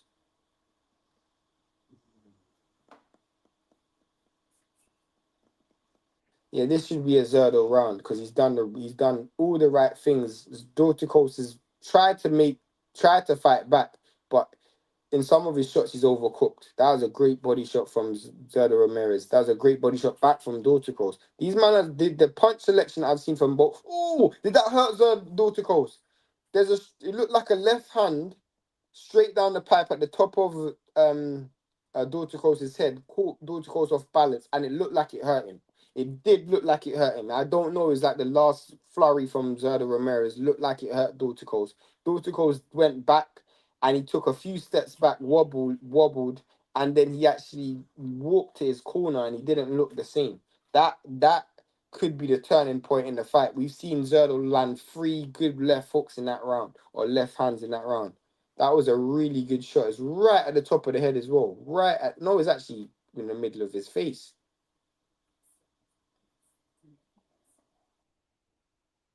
Yeah, right in the middle of his face. And he took a step back after it as well. That was a great flurry from Zurdo Ramirez. Now I got it 4-3. Can Zurdo put a few rounds together? Can he put a rounds together where the fight's in his favor? Because down the stretch, you can imagine Zurdo's going to be the more seasoned and schooled fighter. You'd think that just based on his engine. But Dorticos has started this. That's one thing Dorticos has done well in this fight. When Zurdo's had a good round, he's made sure he started the next round good just to demoralize him. But Zurdo needs to just up the intensity in this round because this is where he can lose this fight. Yeah, that I expected this more from Zurdo. The wrestling, good body shot from Zurdo Ramirez. Good body shot again from Zurdo Ramirez. I don't know if Dorticos is just really good at hiding his fatigue, but he doesn't look tired at all. He doesn't look tired at all, and there's been a lot of body shots landed from both guys, and he looks as fresh as he did before. So that shot that he got caught with in the last round doesn't look like it has bothered him as much as I thought it may have. Good shot again from Zurdo Ramirez. Body shots from Zurdo Ramirez again. Dorticos I don't want to say he's feeling the pace because he doesn't look like it, but I don't know. He might be waiting a bit too long in the pocket. He's maybe waiting for the perfect shot where Zurdo's just throwing just to see what sticks. And this is what I expected from Zurdo Ramirez. Throwing and seeing what sticks. Because this is another round where Zurdo Ramirez has just pot shotted his way to the lead. I don't want to say he's won the round yet, but he's pot shotted his way through to the lead. Another good body shot again. Dorticós has tried to come back, but again, he's waiting for the perfect punch. That was a good body shot there. That was the perfect punch still. But then he got caught with a counter. And then again, Zurdo is just doing this thing where he's winning the round but not cleanly. Look at that. Look at that shot. That was a great shot from Zurdo Ramirez where he smothered Dorticos' work right after and then he's landed his flurry. And the shots might not even have much on it. But because he's pot shotting, it is just causing Dorticos more damage. And Dorticos, whilst he sometimes looks like he's landing clean punches, it's because he's just getting smothered.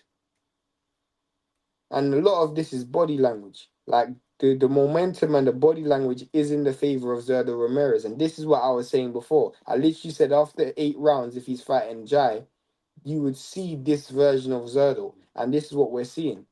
This guy come out and he just knows what to do. He knows how to win fights. You can't put a price on that. 48 fights in it. So, and 47 wins.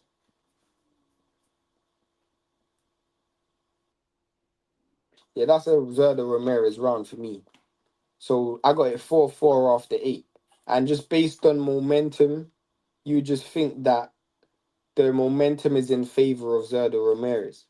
You know, with 4 rounds to go, I'd probably say Dorticós is still within the fight because he doesn't look gassed, he doesn't look tired, he's still there. But I just feel like he's being sucked into a fight that he doesn't need to be sucked into. You know, that he's now trying to trade one perfect punch for Zurdo's sit on the wall and see what stick punches. And you ain't gonna win a fight like that. Because even if Zurdo doesn't land all of them, he's gonna throw 5, 6, and you're gonna throw 1. You can't wait for a perfect punch. Now in that combination, Zurdo landed about 4 of his shots. But Zurdo tried to return with 1 punch. Bro, that's where you're gonna lose this fight. Yeah, I got it 4-4 as well. Now, if Zurdo wins this round, he's won the last 3 rounds, and the momentum is definitely swung. And he's come out this round dominating center ring. Good jab from Dorticos still. Zurdo's gone back to the body with a 2-punch combination. Dorticos has abandoned his jab, saying that he just landed 2. Probably just heard me. And then Zurdo tries to land 1. The thing is, Zurdo's picked his spells and when he's fighting off the front foot and when he fights off the back foot. And that's something where I feel like against the Dorticos, I feel like it's caused him a bit of problems because now he's on the back foot. He's giving Dorticos space, which I don't think should be the right thing to do.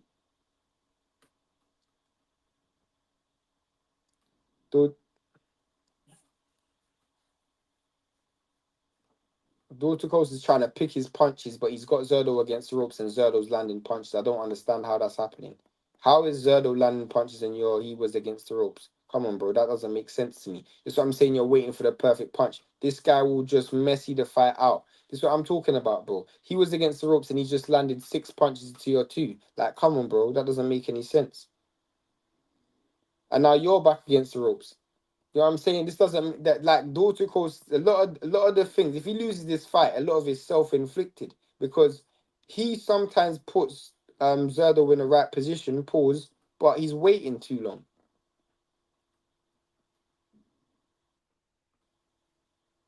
Good shot from Zurdo Ramirez.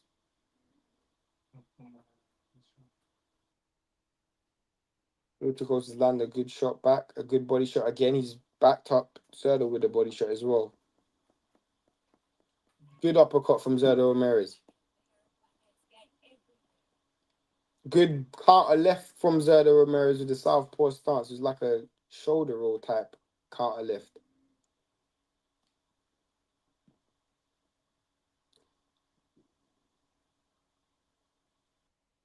Brilliant shot from Zurdo Ramirez, but then countered with a good right hand from Dorticos. But this round is definitely another Zurdo round because, again, He just does what he does. He pot shots his way to win rounds. He will pot shot his way to win rounds. Dorticos is still waiting for a perfect punch. Whoa! Slipped in the middle of the ring.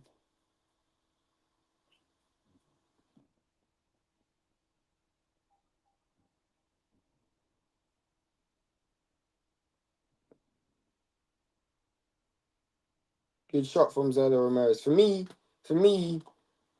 this round has gone to Zurdo because Dorticos has been in the right positions in this round, but he's not seized the opportunity. He's literally not seized the opportunity. A good left hand from Zurdo Ramirez. Dorticos tried to follow up with a jab. Yeah, I think that's 5-4. I think that's 5-4 Zurdo. Hit the like button, hit the subscribe button, everybody in the chat. Yeah, 5-4 Zurdo for me. Dorticos, that if there's any round that he would look back at and say, I kind of made a mistake, is that one.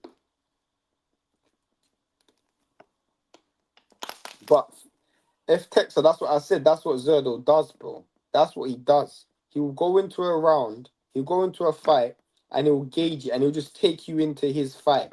And now this fight is his fight, and he ends the fight so well. He ends fight so well. You have to be really disciplined and stick to the game plan to beat someone like that. And I've never seen, one, Opetaia doesn't fight well down the stretch, but two, Opetaia is a guy who's got power and he trusts his power.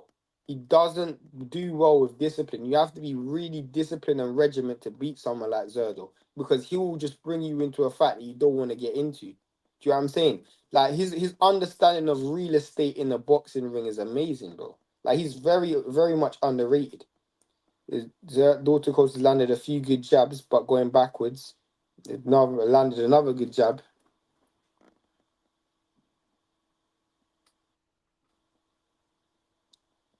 They got it.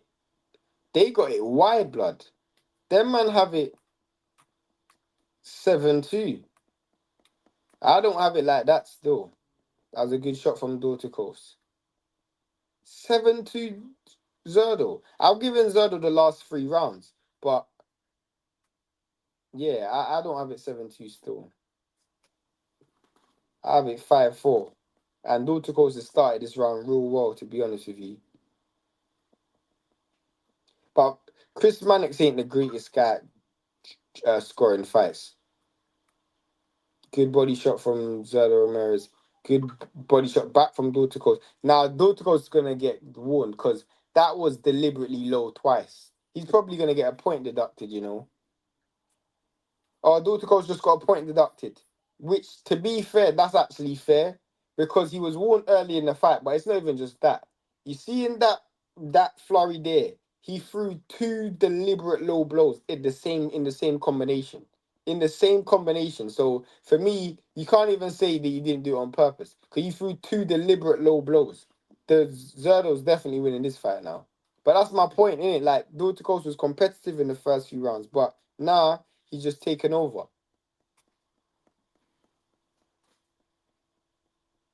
That was kind of low from Zurdo, to be honest with you.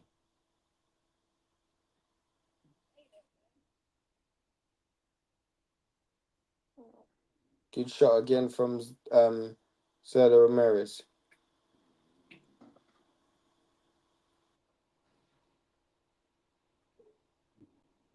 Yeah, he's gonna get a point deducted again if he keeps doing that. Because when he's throwing the right hand to the body, he undercooks it. Like he goes way too low on the shot. The flip happened to this HDMI cable.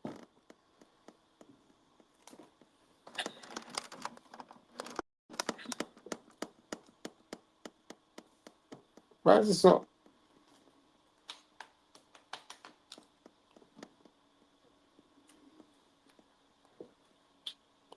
Yeah, there we go. I missed like the last 10 seconds of this fight, but from what I was seeing, Zerdo was winning the round anyway. And it's a 10-8 round, so.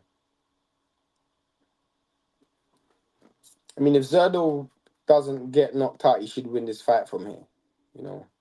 Dorticos has fought a good fight, though. I wouldn't say he hasn't fought a good fight. I just felt like he's just waited a bit too long. Now Zerdo's getting into his work where I don't think the power's that much of a factor. he's holding his feet much longer in the pocket. And look, that's another round for Zurdo Ramirez. This is the fight's done now. Like, well, I'm just here for this is just a formality. I don't know. Chris Mannix is historically not a great guy at scoring rounds.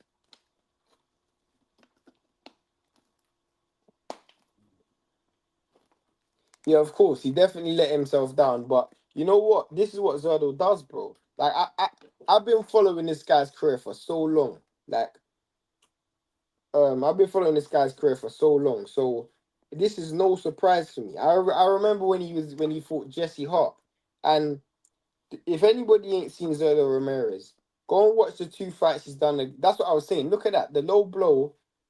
The reason why you have to lose a point is because you threw two low blows in the same combination. Look, my man told you to keep it up, and then you done it again. Bro, you can't. He didn't even wait. He literally went low blow. Ref said keep it up. Low blow straight away. Man, even let the ref finish the sentence, fam. You let yourself down there still, because you can't even complain. You done it twice in the same combination. It reminded me a bit of when Andre Ward done a low blow against Kovalev. Good jabs from Dorticós. To be fair, Zurdo Ramirez now is probably gonna just, because he knows he's in a lead. Do you know what I'm saying? He's in a handy lead. He's just gonna kind of just play it safe. I wouldn't even be surprised if he doesn't win the next 2 rounds.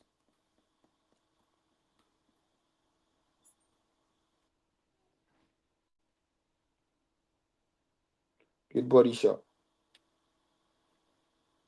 Oh my days, that one was low again. He's gonna get deducted another point. This guy's a madman. Man's moving like, what's that guy? What's that Polish guy from in the 90s?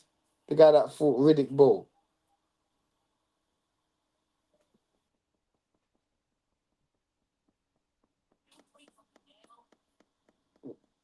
Bruv, this guy is throwing some low blows, you know.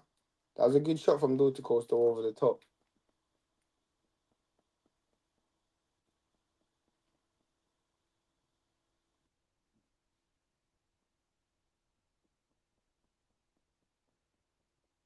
Yeah, man. Bro, Zurdo Ramirez is just this guy, bro. I'm telling you, this guy, bro. I'm telling you, I'm so convinced this guy beats Jai Opetaia. Like I've seen enough, bro. Like this guy's gonna beat Jai. He's just gonna do this. He's not even gonna look the best in the fight. But he's gonna do what he done in this fight. The same thing he done in this fight where he starts kind of slow and then just takes the fight down the stretch and then he just wins rounds that you just like, bro. How did Jai let this guy win these rounds? And it's because he does this. He just does what he's doing right now. Just nothing pretty. He don't care about being aesthetically pleasing. He would just land these pity patty pot shots and smother your work and then force you into a fight that you don't want to fight. And then he's just this guy in it. Like, and I just feel like you have to be so disciplined to beat a guy like this. Good shot.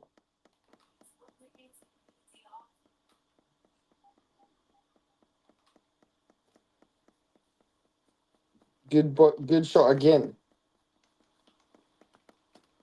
I wasn't familiar with Zerdo's game like that. Very good comeback. Yeah, bro. This I said it before the fight. This is what this guy does, bro. I literally said if you rewind this live, I said, bro, it's gonna be when he fights Dorticos, Opetaia is gonna be the same.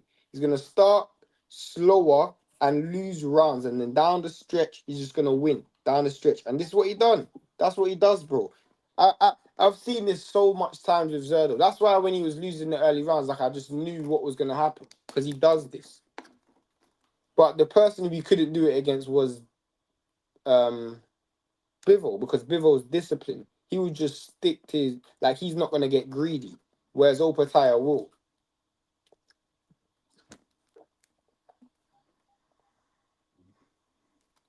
Obviously, Jake Paul and Julio Cesar Chavez Jr. is gonna be next. This should be an easy 1, 2, 3 fight for Jake Paul, but you never know.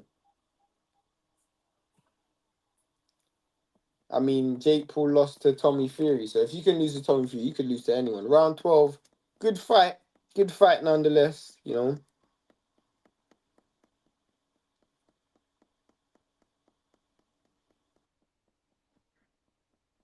It's a good fight, bro. I'm not gonna complain still.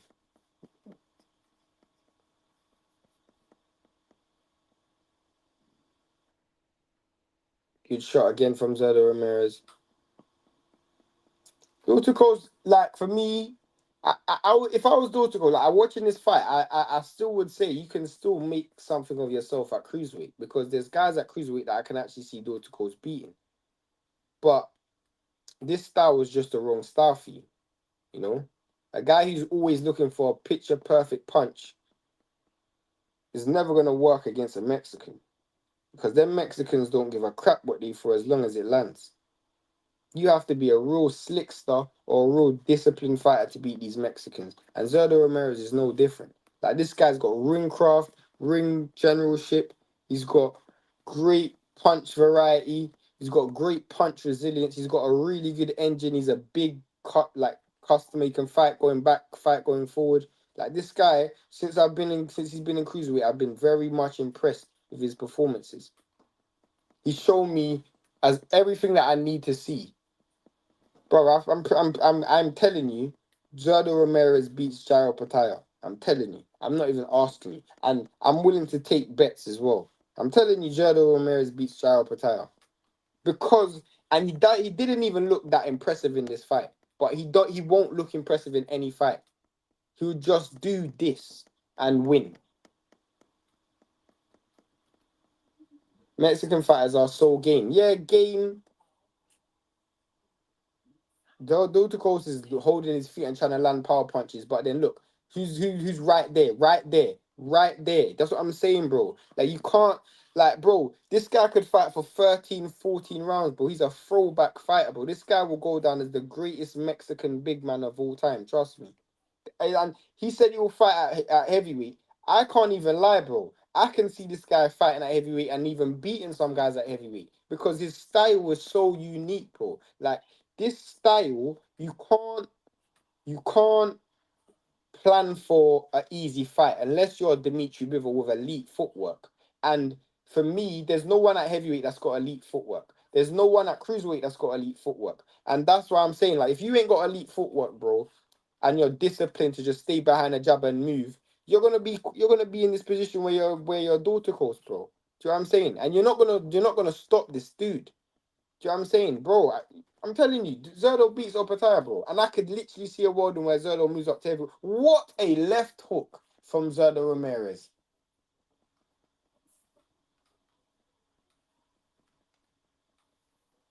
Yeah, that fight's over. For me, that's a Zurdo Ramirez win. I think he won that fight 8-4. I mean, I think Chris Mannett's scorecard is 10-2, but I have that 8-4.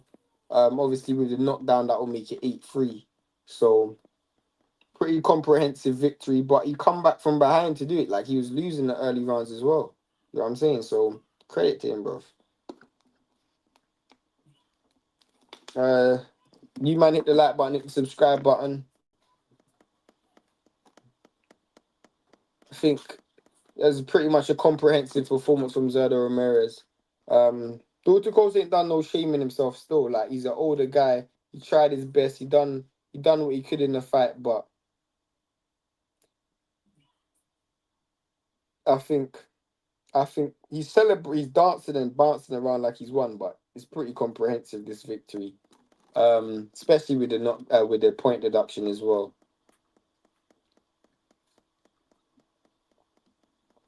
I mean, after I didn't have it as wide as Chris Mannix, but I had it wider than what he's obviously saying in it.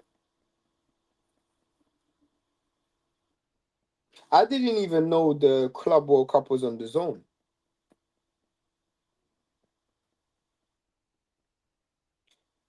bro. I wonder how much FIFA paid. I mean, FIFA got paid to have it on the zone. That must have been big food, boy.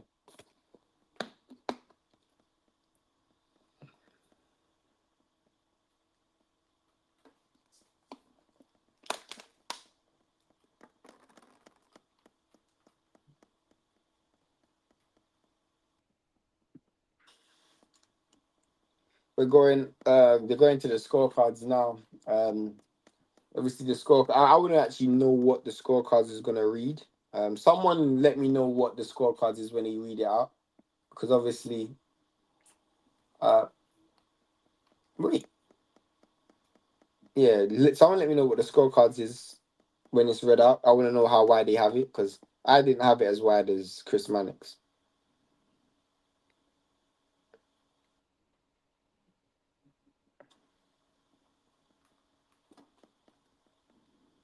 The only guys that can beat Zurdo maybe is Jai, Beterbiev, and Bivol. But them, uh, thing is, I don't. Jai can, but I'm picking Jai to lose. Still, Dorticós has got his hands up. I don't know why he's got his hands up. Am I missing something here?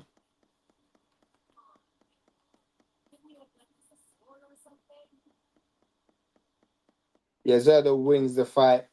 I think he won it by unanimous decision as well, which should be the case. I don't know what the scorecards were. So someone let me know what the scorecards were. Man, like the unified WBA, WBO world champion. Bro, this guy's doing the work, bro. That's his third world champion that he's beaten in a row, blood. No, fourth world champion that he's beaten in a row. Won by unanimous decision, 48 wins, one loss, and obviously is one loss to Dimitri Bivol. So they had it 115, 112. Was that all the scorecards the same? 115, 112. So they actually had it closer than me. They had it 7-5. They had it 7-5, obviously one fight, one round with a knockdown. They had it closer than me, bruv. Because 7-5, I had it 8-4, but I can see 7-5 as well, though. I can see 7-5. One judge had it 117, one. Okay, so yeah. Um, I had it uh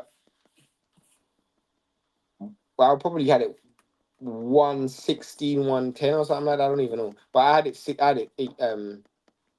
I had it 8-4.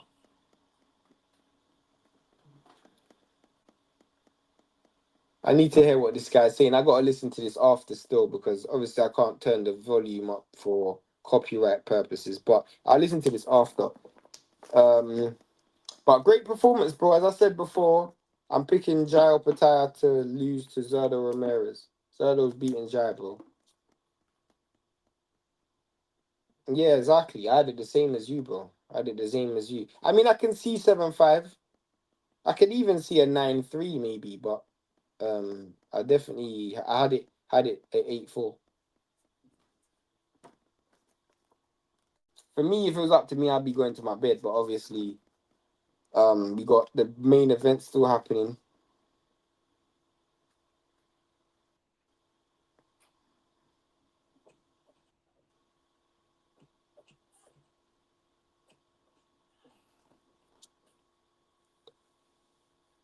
Someone in the comments let me know what he's saying, because obviously I can't hear him. I know he just asked him about Jai Opetaia, so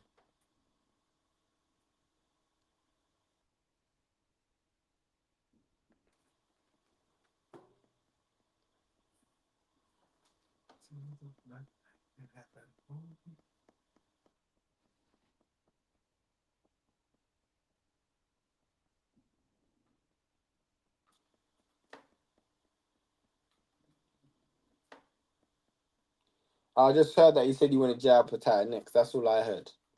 I want Jai Opetaia next. Yeah, I heard that still. I heard that still. Well, I hope we do get that fight next, because that's another unification. I said this before, like in terms of boxing fights that I want to see, that's up there with one of the best fights I want to see this year still. That fight is up there, bro. Like for me, Chavez Zurdo is right up there with one of the best fights in the sport right now.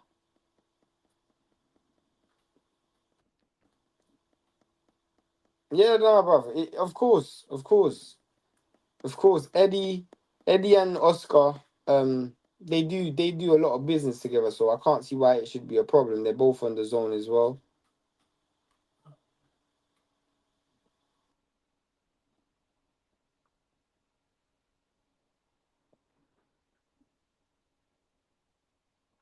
Look at them pity patty shots that you're seeing in this in this combination. Just these touching pity patty shots. That's what I'm saying, bro. Them shots are the shots that they just work. You know what I'm saying?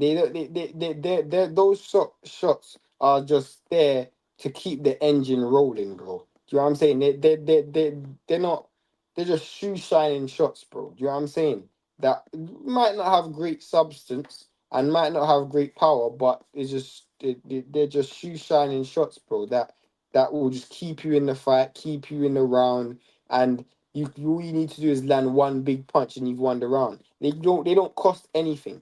Like they're free shots as well. You throw a 4 or 5 punch combination, 2 of them, 3 of them might land, and they're scoring punches. They might not take much out of the opponent, but they don't take much out of you as well, bro. Those shots are free. You know what I'm saying? And like for me, that style is the worst style for. What kind of kinkiness that these men are advertising on this show? Is this the zone? Listen, the zone always one kinky channel, you know. How they got what is this?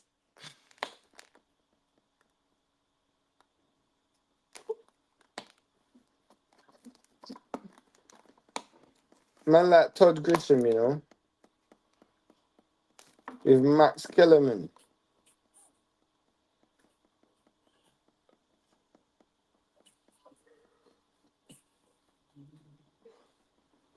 Guys, hit the like button, hit the subscribe button whilst you're here, innit?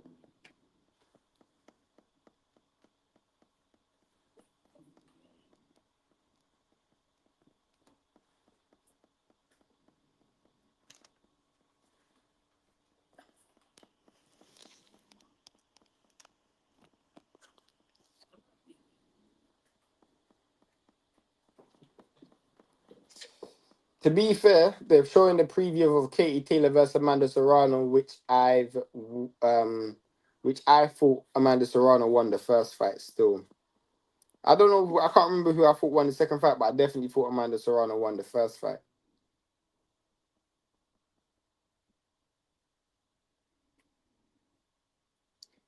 The rematch is gonna be the trilogy is gonna be on the 11th of July. Um, we will be live for that fight as well.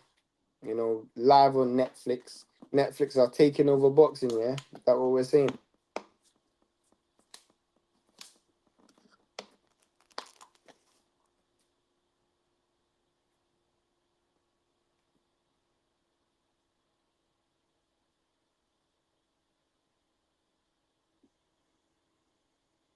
I have a feeling that Amanda Serrano is going to lose this fight as well.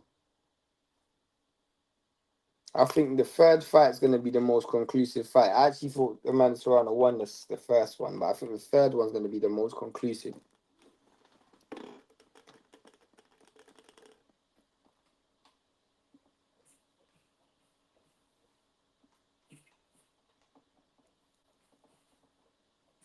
Hit the like button, hit the subscribe button. Let me know what you guys think of the main event still. How do you think the main event's gonna go? I think this main event's not gonna last long, so I'm not too bothered about being awake right now because I don't know when Jake Paul's gonna knock him out, but Jake Paul's gonna knock him out. I think in the first 5 rounds. Obviously, I think Julio Cesar Chavez Jr. is gonna take a dive because that's what this guy's gonna do. But yeah, man.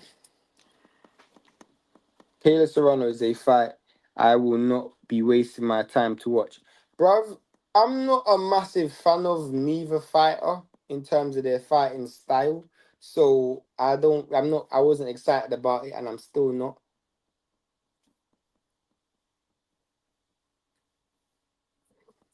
Oh, bruv, Julio Cesar Chavez Jr. is a clown, fam.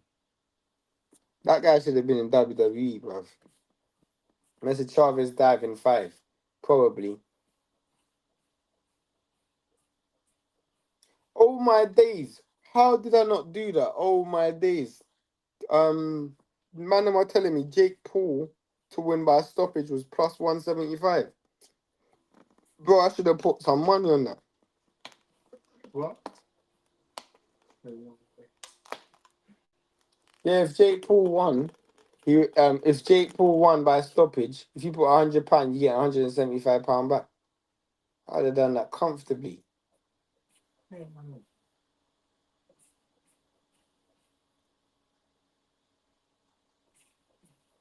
So you basically, you put £100, you get £175. You'd add up with £275.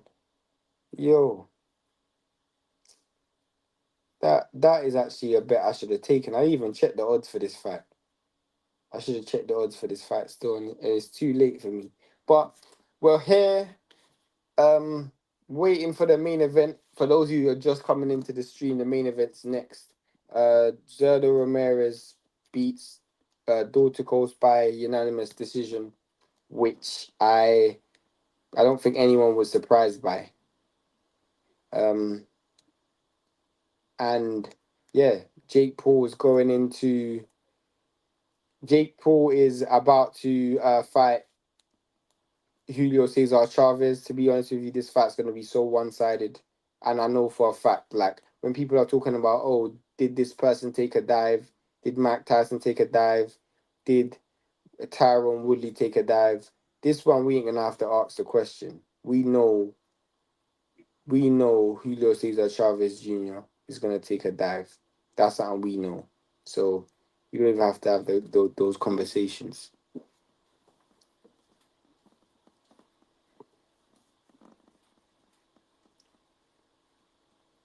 This guy didn't even care about boxing when he was professional, like proper boxing. Max says you never know. Nah, I know, bro. I know. Like, if I mean Jake Paul's dead in it. Like Jake Paul can lose to anyone, but if you're asking me who I'm betting on, I'm betting on Jake Paul to win still. It might be a Fury part 2. You could be right still. Is Junior a cokehead? Yeah, bro, he's a cokehead. He's a drugs cheat, bro. This guy, bro, you man don't know this, yeah? But there was one time, I think he was about to fight Danny Jacobs. And there was VADA testing or drug testing for the fight. VADA or whoever the drug agency pulled up to do drug testing for the fight. And this fussy ran. This guy just ran out of the building, bro. Like, he just ran out of the building.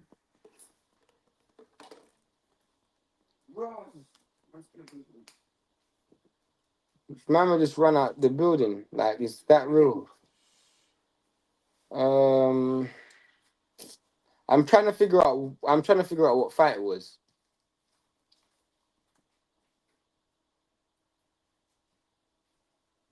Yeah, he's been suspended 3 times on 3 different occasions, but there's one fight specifically where he was. Yeah, that's it. See, I know, bro. I'm getting old here, but I'm not that old. It was in 2020. He refused to take a drug test prior to his fight against Danny Jacobs. I knew it, bro. I remember. Like, this guy, I knew, bro, this guy's a crackhead. Bro, he literally just ducked out the building, bro. Like, he's a crackhead, cokehead, and he takes all forms of substances. That's what I'm saying. I don't know if this fight has VADA testing in it, but I know that this guy's on juice, and he's definitely, after this fight, when he gets that Jake Paul bag, my man's going to put all of that in his nose, fam. Gonna push the whole thing in his nose. I'm gonna be moving like Wolf of Wall Street, bridging.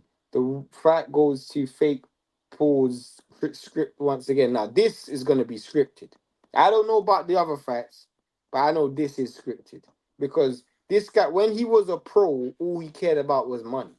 So for me, if there's anybody that I'm going to fight to make sure that I look good, it's this guy because I just have to pay him, bro. This guy will, bruv. Yeah, bro, he does. I knew I vaguely remembered something like that. And yeah, I just checked. Yeah, bruv.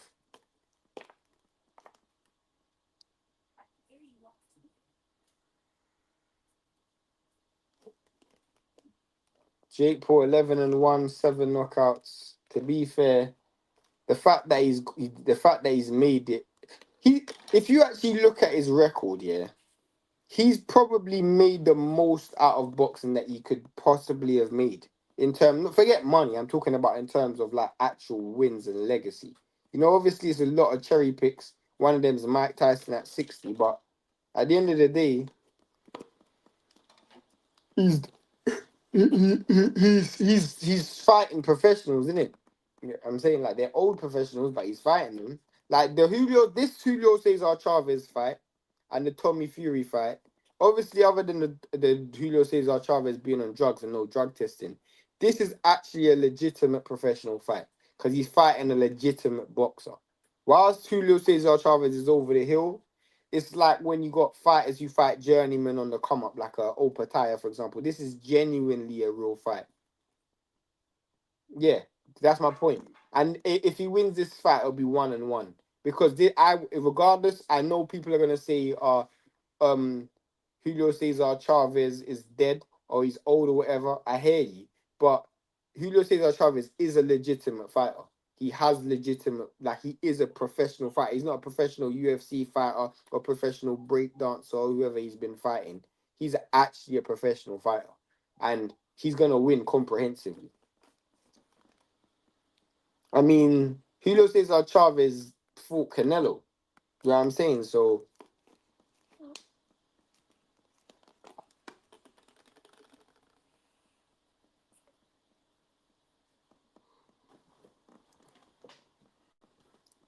bruv, they're about to do the ring walks. So hit the like button, hit the subscribe button whilst you're here, innit?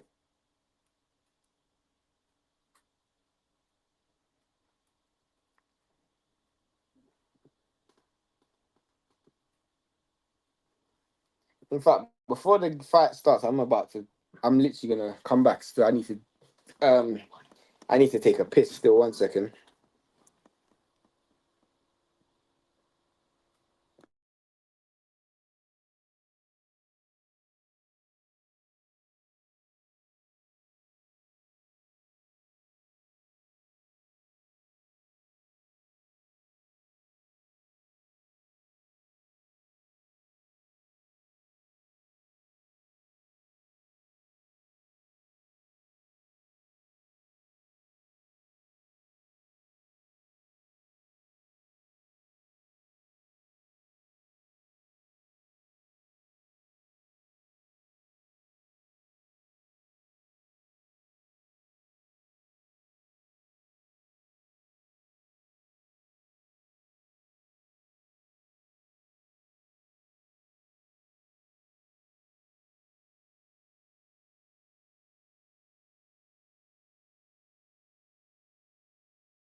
Man's back still.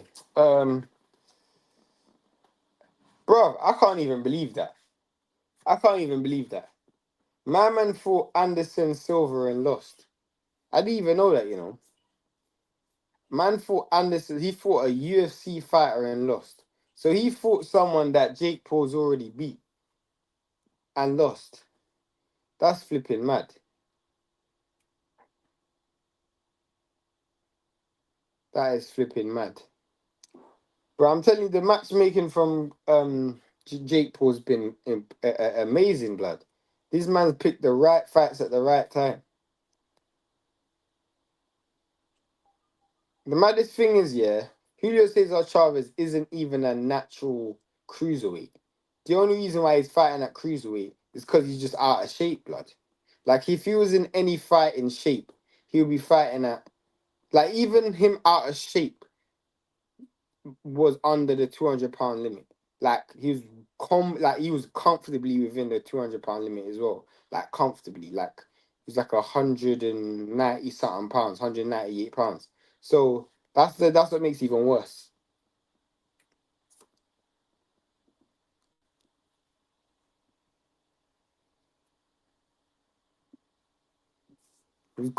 He's like comfortably within the 100 pounds limit. You know what I'm saying? Like, it's mad.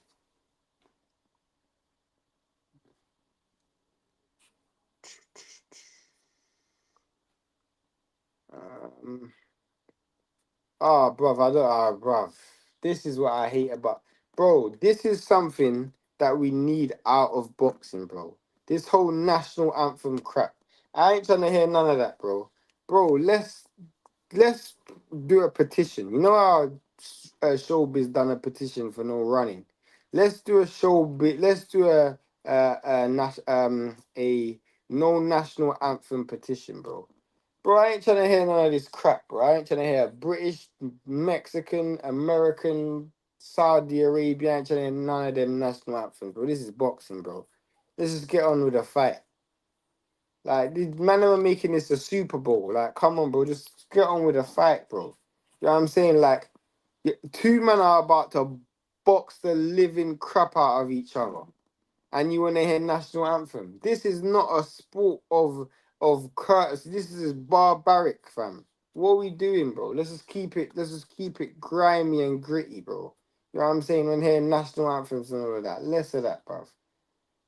Trying to hear none of them national anthems, bro.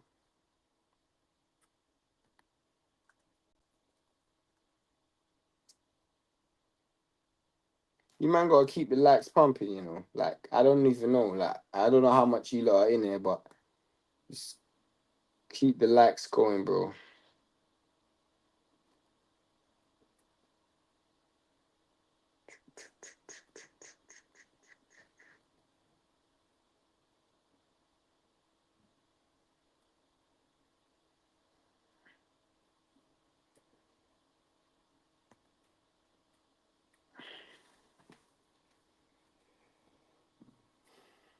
Bruv. I can't believe it's flipping what? Quarter past 5 and I'm still awake doing this, bruv. Big man thing is technically haram for Saudi to have a national anthem if we're calling a spade a spade. Fam, you can say that. I don't know if you're Muslim. I'm not Muslim in it, so I can't say that. But in what I will say though is when I went Saudi, yeah, I heard the strangest music ever. I was in the back of a Uber equivalent. I don't even know if it was. I might have actually been in an Uber, and the man was playing music, bro. I don't know what type of music to call that. I'm from a country where music is like embedded within our culture. I don't know what kind of I don't know what kind of music that was. It, bro, as God is my witness, I couldn't tell you the genre of music that was. Like I was in the back of the Saudi cab and it sounded like, have you ever heard, yeah, the closest thing I could even associate it to is, you know, when you hear like what, I don't know if you guys have ever been to a white people church before, yeah, but it sounded like white people church music.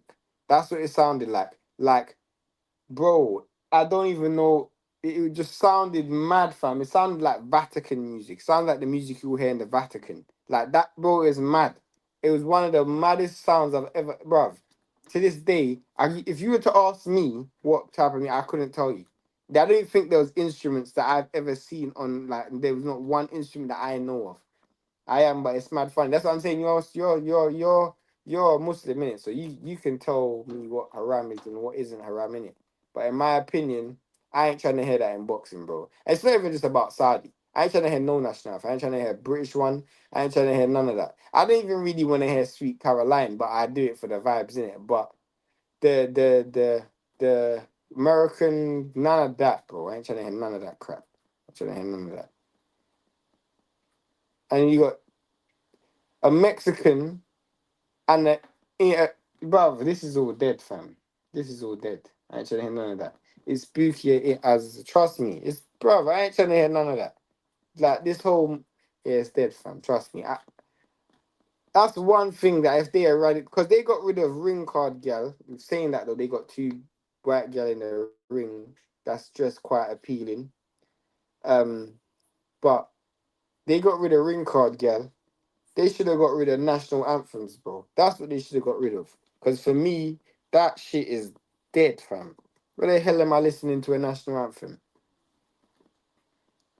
I don't like the concept of national anthems when two men are about. That's what I'm saying. It don't like you know what it's like, yeah? I'll tell you what it's like, F Tex, yeah, or anyone who else is in the chat. It's like, yeah, you're about to mash a mad work. Like you're about to mash a mad work on a girl and you're just hearing bad church music. I ain't trying to hear that, bro. I ain't trying to hear that. Or, you know, you imagine having to listen to missing you by P Diddy before you go and mash a work on a girl. I would feel weird, bro. I'm not trying to listen to this. I gotta listen to like some Vibes Cartel or something. Like I can't listen to this. I gotta listen to like some R. Kelly or some R. Kelly's a mad thing because he's dealing with Pitney, but I gotta listen to like some Keith Sweat or something. You know what I'm saying? I ain't trying to be listening, or even like a Nicki Minaj or so. I ain't trying to be listening to no flipping gospel. You know what I'm saying? Like we're about to fight. Do you think I want to hear national anthem, bro? We're about to fight, fam. Fund the national anthem. I want to hear a gunman song or like a flipping gangster song. That's why ring walks are so important. Cause if like when you think about like Eubank Ben, yeah, the ring walks are so sick, fam. You know what I'm saying? We're about to mash work, so this is maximum violence, bruv. So there ain't no national anthem, bro. You know what I'm saying? Especially, yeah, Saudi. Saudi is the worst country that should be doing this because Saudi's trying to promote a positive image of Saudi. So why would you want your national anthem next to a violent sport? You know what I'm saying? Like this is barbaric, fam. I'm not. This is a barbaric sport. I don't want to hear national anthems. Do you know what I'm saying? This is a sport that's probably the oldest sport to man, fam. You know what I'm saying? There's a two man just boxing each other up, bro. Come on, man. I ain't trying to hear none of that crap. Man like Julio Cesar Chavez has walked into the ring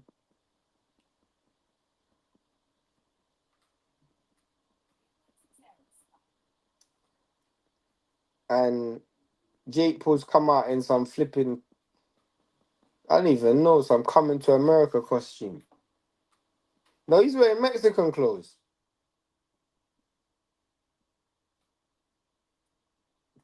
That's the next thing I don't like. Whilst we're on the topic of things that I don't like. I hate when black fighters, yeah, and this is something that I actually hate. I hate when black fighters wear Mexican clothes. Like, wear Mexican colors. Bruv, why? Are you Mexican?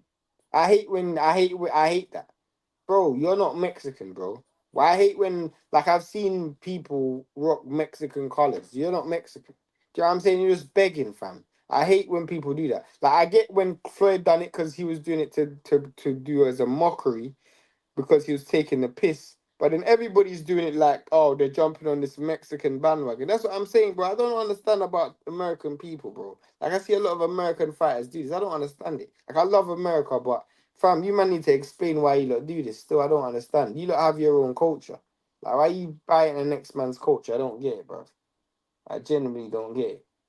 I don't like boxing in Saudi. It's nice timing for UK. We got so many good fights now. Hey, that sounds like a contradictory statement still, but I hear you. Culturally, cultural appropriation hype. Trust me, bro. Trust me,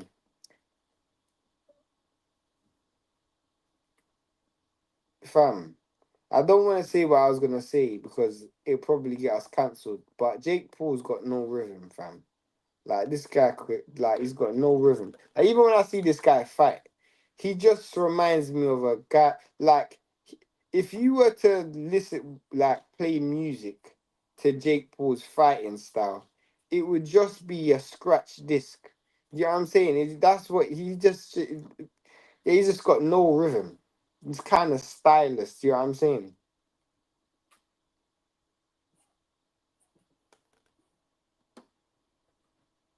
What is this guy doing, bro? This guy's a bum.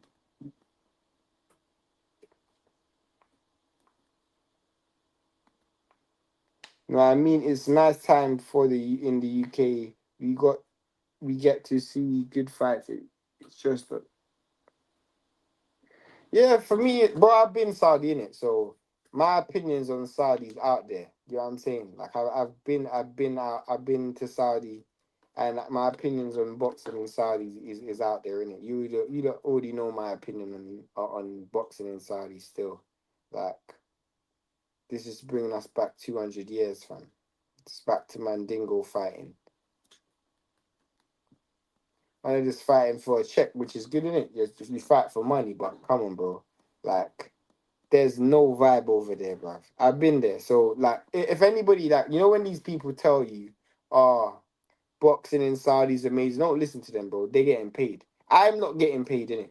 I'm not getting paid. So when I say it, I'm saying it with no influence. It doesn't benefit me one way or the other, innit?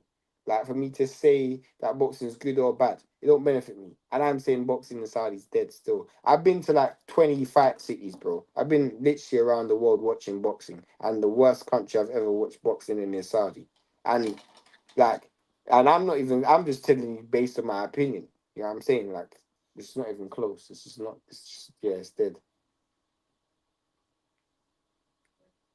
That's what I was saying. Like, I even said that on the video that I done. I was like, bro, if you're going for pilgrimage or Mecca or not, something like that, then yeah, go Saudi, innit? But it's if you're going for boxing, nah, bro, you can't go for that still. Like, you gotta go. That it is just not that. It's just not that still.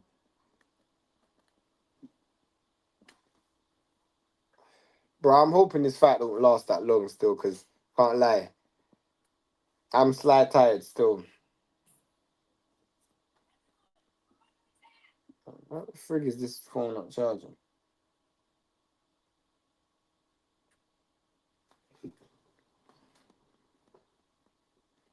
Bro, you might think me the next charger, you know. That's it. I don't know if you know, like looking jaws and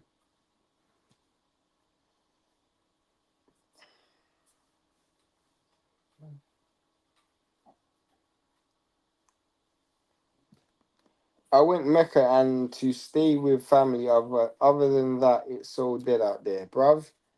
I don't know it. Like, I'm not gonna disrespect the next man's country or where next man lives and that, but for me, for boxing, it ain't for that, innit? Like, obviously, it maybe because I'm not Muslim, innit? Like, I'm not Muslim, so because I'm not Muslim, that might affect it, innit? Because like, it's a very holy country, it's a very clean country, so I get that. But I don't go countries for holiness. Do you know what I'm saying? Oh boy, I was gonna say a madness, but I don't want to get us cancelled. No, you're right. It's dead. Yeah, bro. Like I'm I I go countries for enjoyment and fun, and because I don't pray, I don't like go to like I'm not Muslim, so it doesn't benefit me to go. You know what I'm saying? And I went there for boxing, but it was like dead still. Showing, yeah, I need that charger now still. Like right now.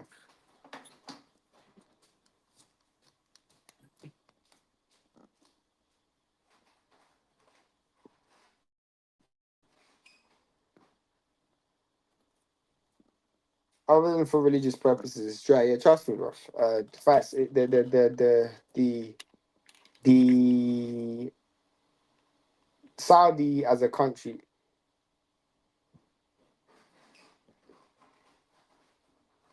I'm baffed. This guy wore Mexican clothes and then put on, it looks like Cuban clothes or Puerto Rican clothes. I don't understand that.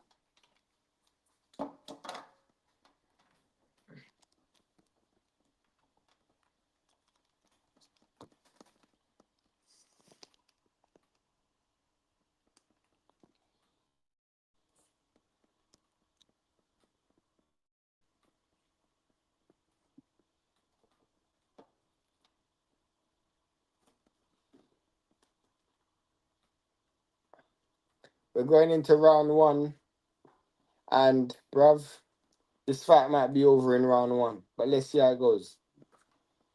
Yeah, this fight shouldn't be seen round two still.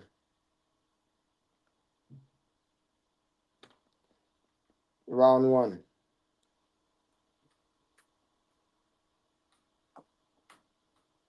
Now, we're 10 seconds into this fight, and what I want everybody to ask themselves is remove the names and the faces. You wouldn't be able to tell who the YouTuber is and who the boxer is.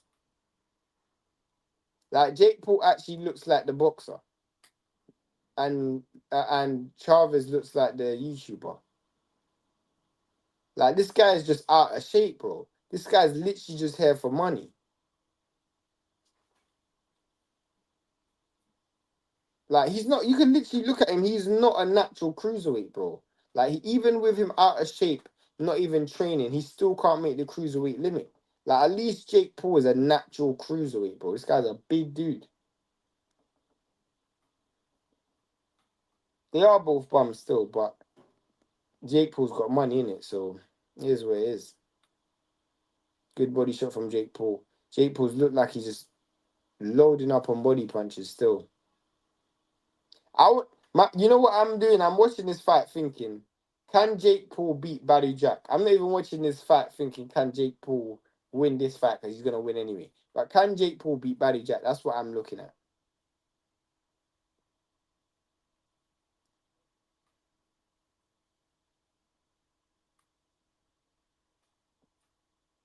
Bro, you man are watching... Bro, Chavez Jr. is dead, fam. This guy is a bum. I didn't even know he lost to Anderson Silva as well. That's what makes it even worse.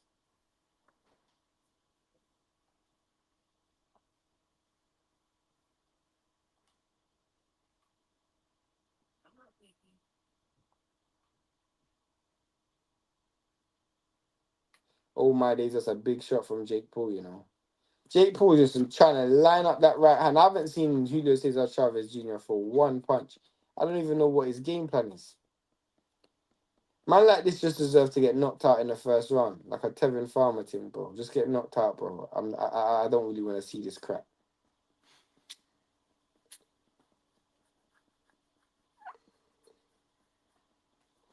You know, Jake Paul could just stand there, hold his feet, and have no guard and still win. Because Chavez ain't even throwing punches.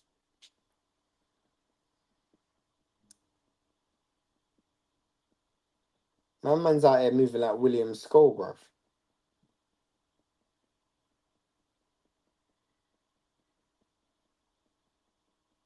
That was a big shot from Jake Paul. It looked like it hurted.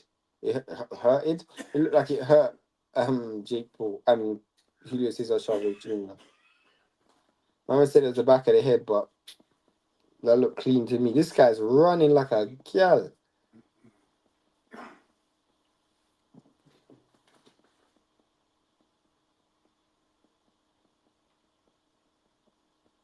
Fam, I can't believe I'm doing this to myself. I literally can't believe I'm doing this to myself. What the hell is this fight that I'm doing? And who's this black slave that he's got in the corner? I've never actually seen this trainer in my life. Let me see who this trainer is. T.O. Chambers.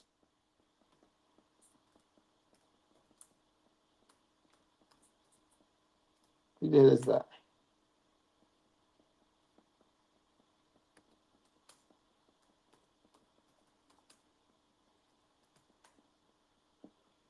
Oh my days. I've never seen this guy in my life. He was actually a professional fighter as well. He had 10 fights. Did he fight anyone that I know? Nah. Well, is where, isn't it? Good job from Jake Paul.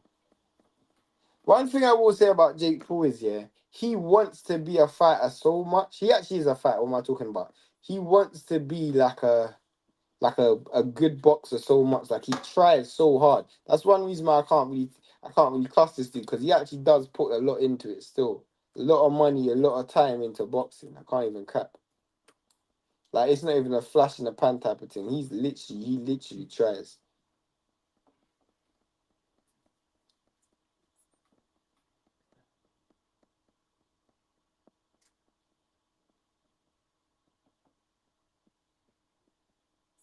Bruv, come on, man. Jake Paul is fighting a guy that this guy has no chance of throwing a punch back. Come on, man, just load up on some punches and knock this guy out.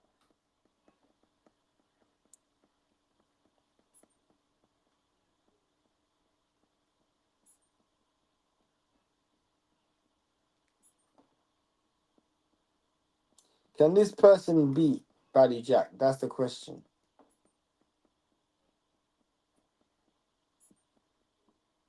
This is how I know, yeah, I wasn't here for this fight. Because as soon as the Zurdo fight's gone, yeah, I'm actually tired now. That's how you know life's mad.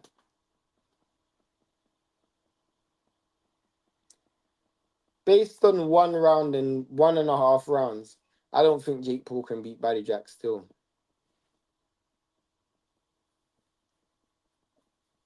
I don't think Jake Paul can beat Badou Jack still. Can't even lie.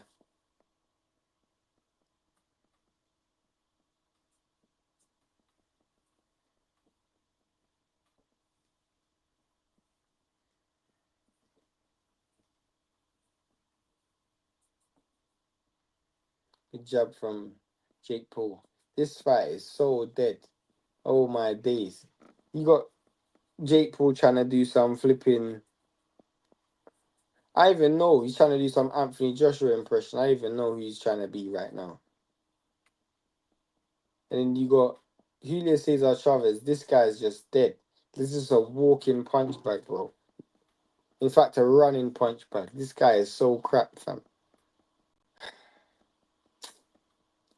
This is by far gonna be the hardest stream I've ever done. And the maddest thing is I have to do it without Nick. That's what's so mad. Oh, that's a great shot from Jake Paul. I was hoping that knocked my man out still, because this fight needs to be finished real quick. That was a good jab from Jake Paul. Come on, man.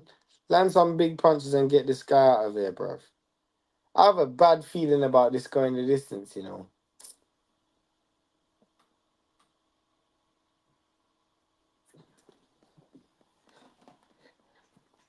I actually feel like, yeah,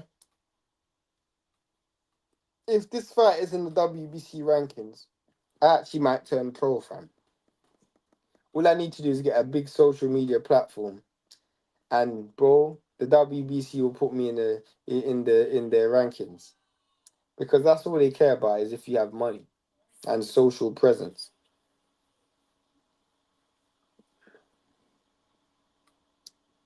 I'm surprised they ain't put KSI in their rankings, blood.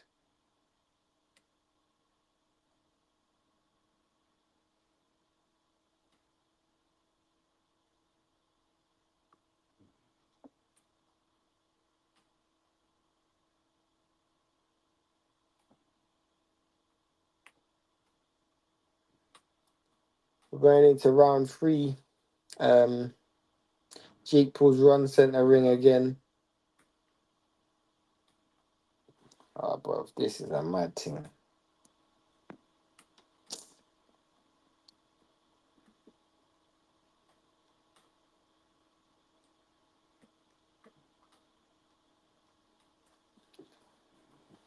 Oh, that's a good body shot from Jake Paul, though.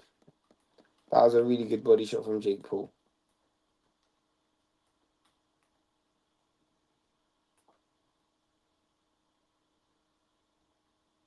This fight is like a sparring session, bro.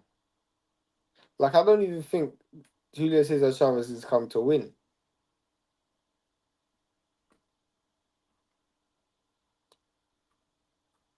The thing is, yeah, I'm going to tell you something that you don't want to hear. You know Julio Cesar Chavez Jr., yeah? He's come to take a dive, but he's come to take a dive by losing on points. You lot aren't going to want to hear that, but that's the truth still. He's going to lose his fight on points still. He wants to still save face. He's not going to get knocked out. I'm going to tell you this now. But I'm going to tell you this now. He's literally here just to go the distance. That's literally why he's here. He's not going to lose this fight on knockout, you know. I'm telling him. So this was the sad thing. This is why I don't watch Jake Paul fights. Usually, but yeah, this is embarrassing, bruv. Fam, this is difficult, fam. Like, I literally got to talk through this fight. Come on, bro. Oh, my days. I could literally fall asleep right now. This is a flipping mad thing.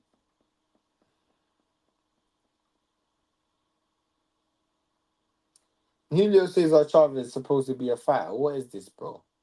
Bruv, this is your dad's ringside and he's watching you just do some idiotness.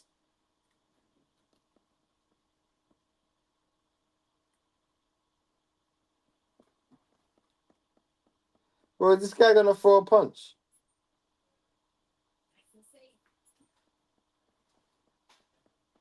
Bro, is Jake Paul gonna throw a punch? Crowd is on whose side? Whose side are they on? I can't even hear them. Whose side are they on? Did that left hook land?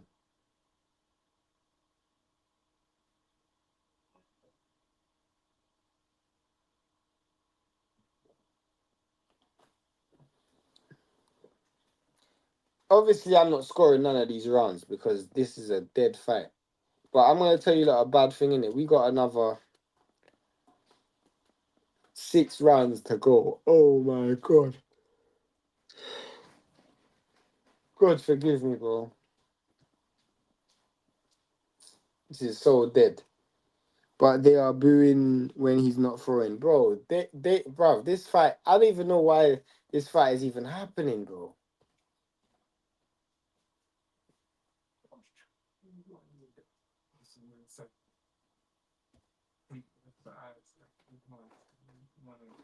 Two, I need 2. Yeah, just for like an hour. I can't do 6 more rounds of this shit. I'm telling you, this is going another 6 rounds. This fight is dead. Why is the ring card girls not allowed in the ring anymore? They got to stand on the apron.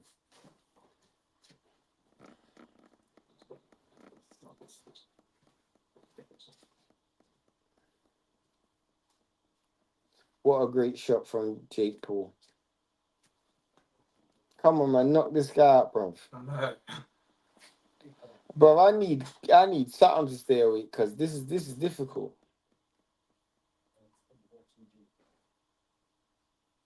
Oh yeah, Zordo was fighting on the undercard.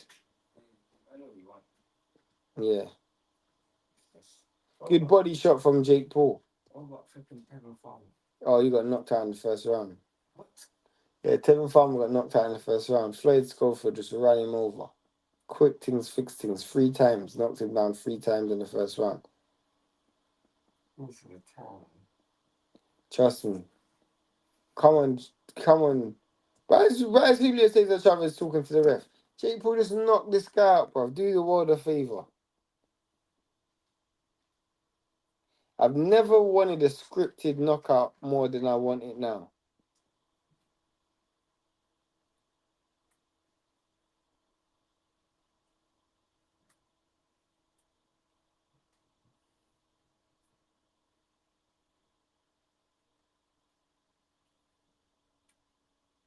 Oh, Jake Paul landed a good right hand and a left hook. I was hoping that would take him down still, but Julio Cesar Chavez actually does have decent punch resilience. And he just landed a good right hand. This fight might be getting a bit exciting, I hope. Please. He's fighting a mannequin, trust me. He got smoked.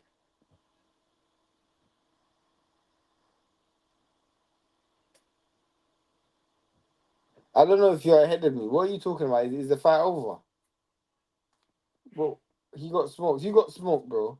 He absolutely rang his bell. Quick one. Oh, you're talking about Farmer. Yeah. That fight was quick things, fix things, bro. My brother was asking me how that fight went. I'm like, yeah, Farmer got brushed, bro. Round 1.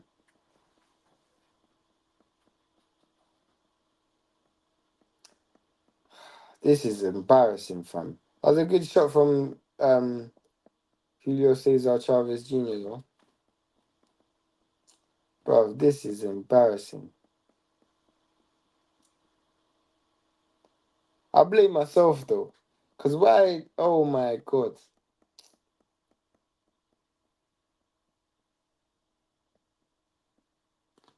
I told you, man, this fight ain't going the distance, bro. I'm telling you, this fight ain't going the distance. I mean, I told you this fight is going the distance, sorry. There's not going to be a knockdown.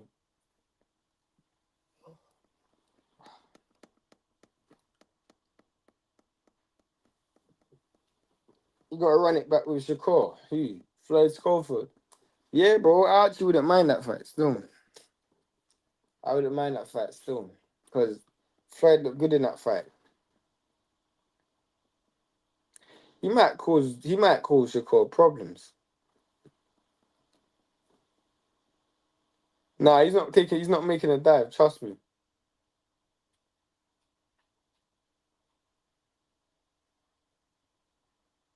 But this guy keeps complaining to the referee.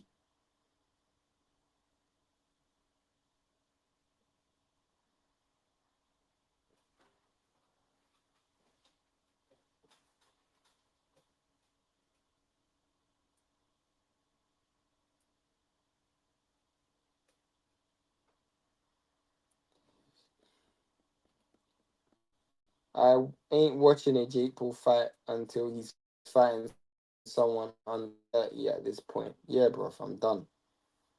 I'm done as well, bro. What are you saying? Fam, I'm not saying nothing. I'm saying that I hope this fight's done, bro. This fight is so dead.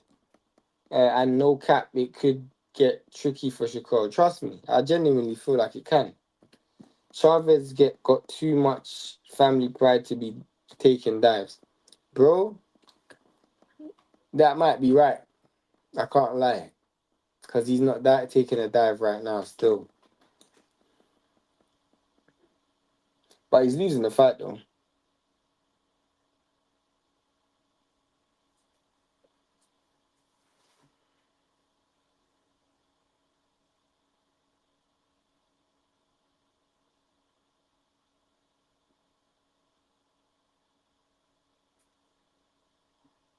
I can... Here's the question I would want to ask you, man. After seeing his performance, can Jake Paul beat Badou Jack? That's what... that's the question you have to answer. Can Jake Paul beat Badou Jack?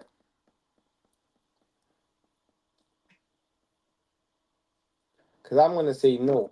But I could be wrong. Yeah, I'm going to say no as well, still.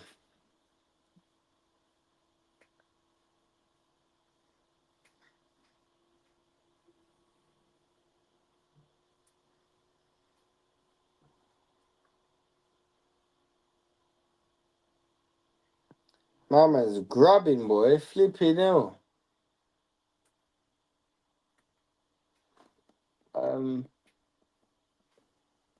West Side. You said, yeah, you're not gonna watch him fight anyone that's not under 30. So would you watch him fight Badou Jack? They talk that talk with Jake and freeze up in the ring. I did just do it to sell the fight. These men get money in it. Paul has done well though, bruv. I don't know. That might be relatively speaking. Yeah, but he's got a lot of money in it, so he can invest a lot of money in boxing. But yeah, he's definitely giving it his all. He's definitely giving 100%. But I don't know if losing to Tommy Fury is doing well still.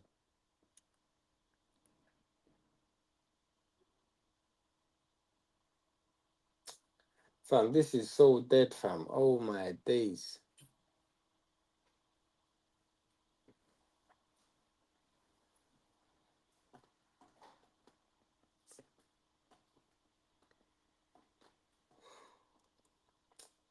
Bruv. Fam. Man said put on UFC. Yeah, you might not even watch that sport. Tommy Fury lost to KSI as well, if you ask me. Um, he probably did, still. I can't even lie. Just woke up. You men actually stayed up to watch this. Rate the commitment. Bro, I stayed up to watch Zurdo Ramirez, but I can't not. I'm hearing it, so bunny. Like I did think though, Chavez was gonna take a dive. You know what I'm saying? Like I thought he was gonna take a dive, and bruv, he ain't. This guy's. I'm just gonna let you know, yeah.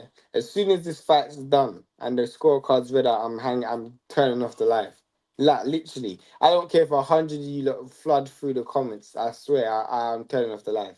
I can't live like this.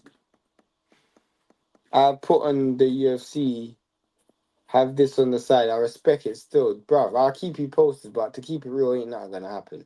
But in round 6, you got flipping Jake Paul. I don't even know what this guy's doing. They've given every round to Jake Paul as obviously you should.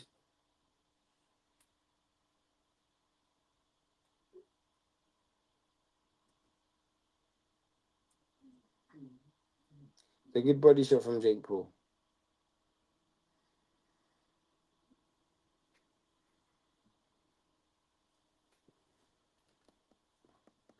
You look finished. You're ready to... Bruv, I'm done. But I really... I told you lot this already. Literally just came to watch the Zurdo Ramirez fight. That's literally why I'm here. If it wasn't for that, I wouldn't be here. And, bruv, you know how you man are wicked? Some of you man are actually wicked as well.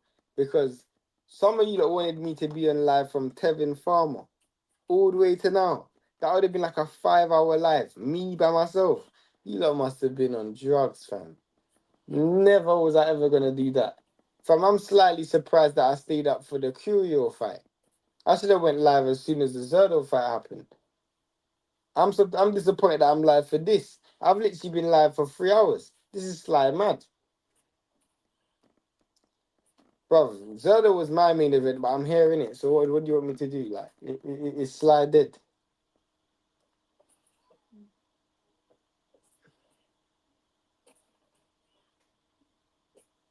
Good shot from Chavez Jr. still.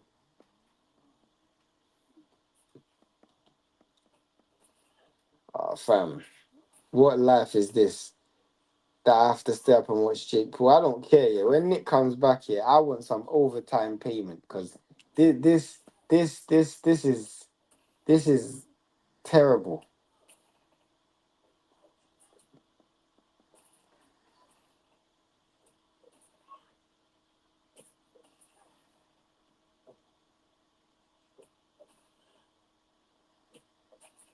I got pretty much another 25 minutes of this shit. Oh my days, blood.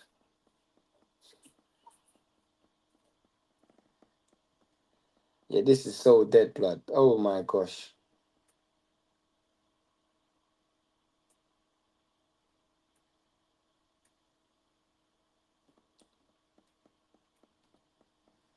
Nah, I don't know what you're talking about still. I don't know. Yeah, you're on your own on that one. You've never watched a good American boxing match, bro. You're on your own on that one. I don't know what you're talking about. Man said they're all dead, bro. Yeah, yeah. You're on Butch still. What are you on about, mate? What are you on about? I think you're tired, fam. For you to say you've never watched a good American fight, you're tired, bro. You need to go sleep. Because we all chat shit when we're tired. And that is definite shit, fam.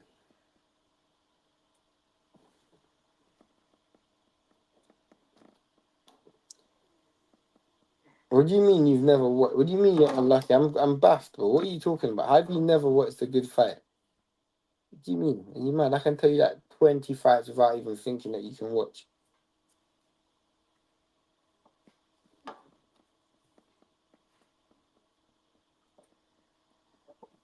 Oh, I see what you mean. Bro, you should just shout me. I'll tell you what fights are going to be good for you to stay up and what's worth staying up for, bro. Like, if Benavidez fights Callum Smith, that fight's worth you staying up for. Still, that's going to be a flipping fight. Like, the New York card, yeah, that was a dead card still. If Devin Haney fights Brian Norman Jr., that should be a good fight as well. Lamont Roach versus Tank Davis, that's going to be a good fight.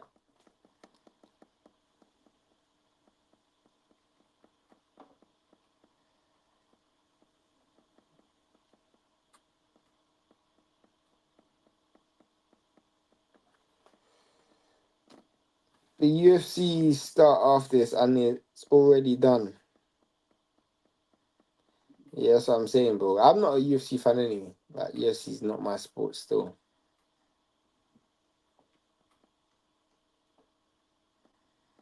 When was the last time Jake Paul knocked someone out?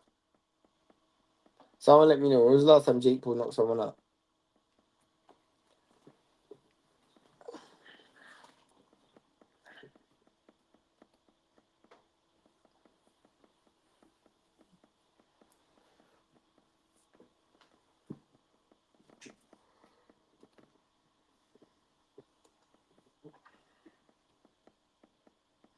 The last person he knocked out was Mike Perry. I don't even know who that is. Then he knocked out Ryan. I don't even know who that is neither. And then Andre August.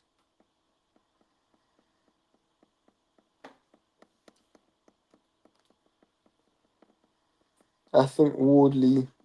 UFC was KO in the first round. Oh, mad. That is so peak.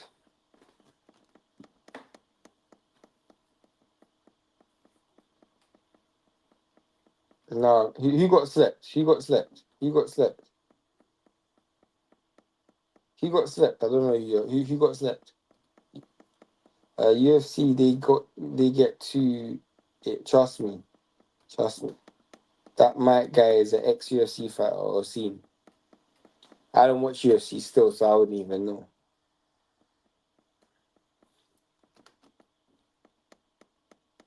I don't know who that. I don't even know why I asked you. 'Cause I don't even know who that is.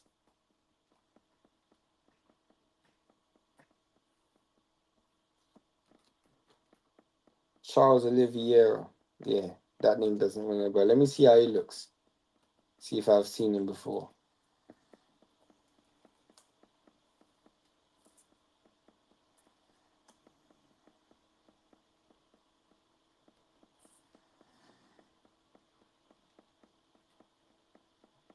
Yeah, I've never seen this guy before. You know, I might have seen. I don't know. I don't know. I don't think I've seen him before.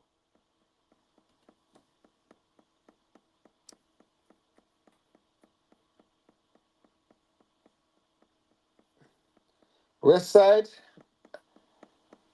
I'm not gonna say you're wrong. I think Tank's gonna KO Roach, but I don't know if it's early. The Dubois one, I'm not so sure about. I mean, he's got a chance. He's got power in it, so he's got a chance. But I'm not so convinced. I mean, he's got a chance. He's got power, bro, and he hurt him before, so definitely has a chance. But I think you're gonna need more than just punch power to beat Usyk still. But you could be right.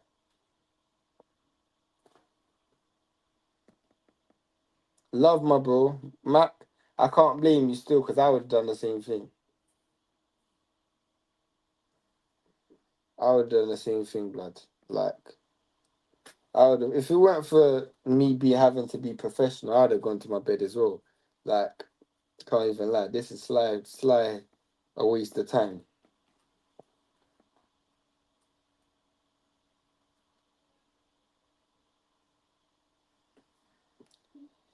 Bro, you might be right, bro.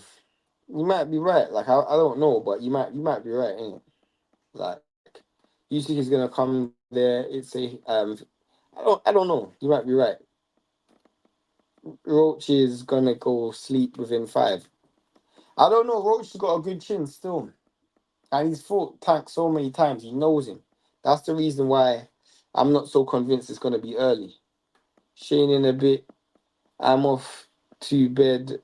If this fight, yeah, bro. I don't blame you still. I just feel it's the boy's time. You might be right, bro. But I don't think so. I'm not even in the energy to debate or think about this fight right now. I just need this fight to be done. Like, bro, I might not even wait for the results. I can't even cap. Like, I might not even wait for the results. I'll probably just end the stream as soon as the 10th round's done.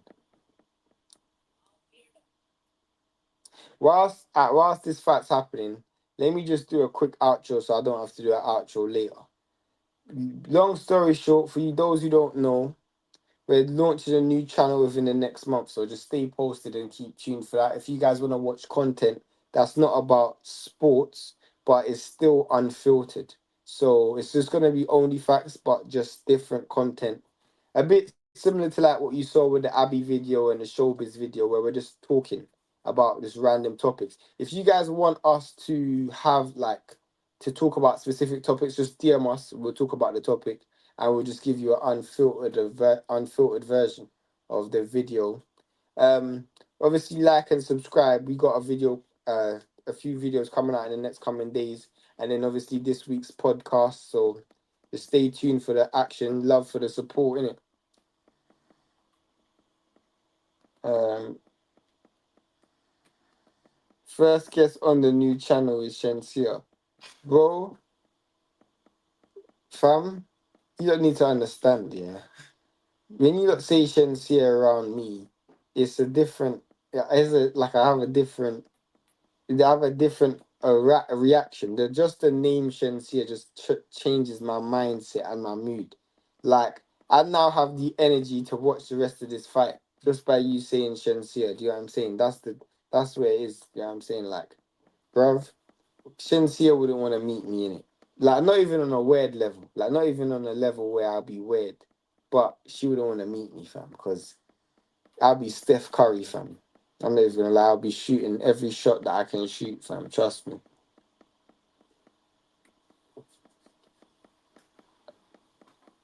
We don't even interview people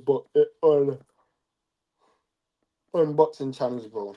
Like we don't interview people on this channel. Like interviewing people is slide dead still. She's one of them ones I feel it. What? She's one of them ones I feel it. Be careful when you say you feel it, because I don't know what you're feeling, fam. Why for the feel it business?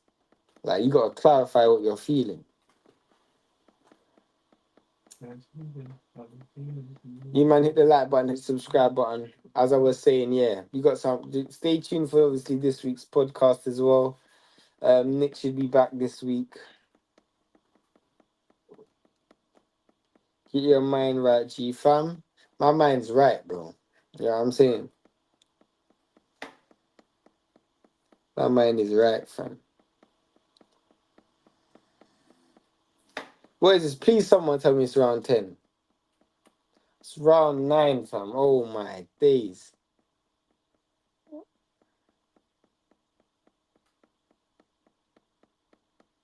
I can't lie. I'm gonna tell Nick I'm never doing a Jake Paul fight again. Still, Nick's gonna have to do them Jake Paul fights on his own. Chavez been doing a little something in the last few rounds. Nah, bro, this guy's shit, fam.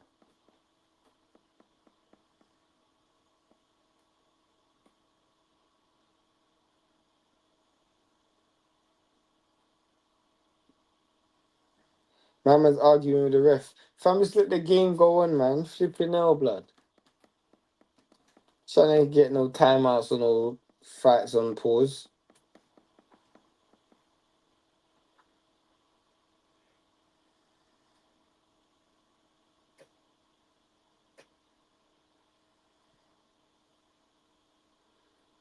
Yo, I am mad tired.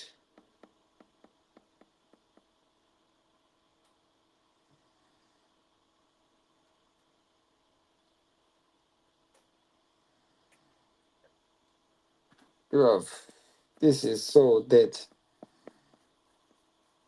That was a good shot from Julio Cesar Chavez, though.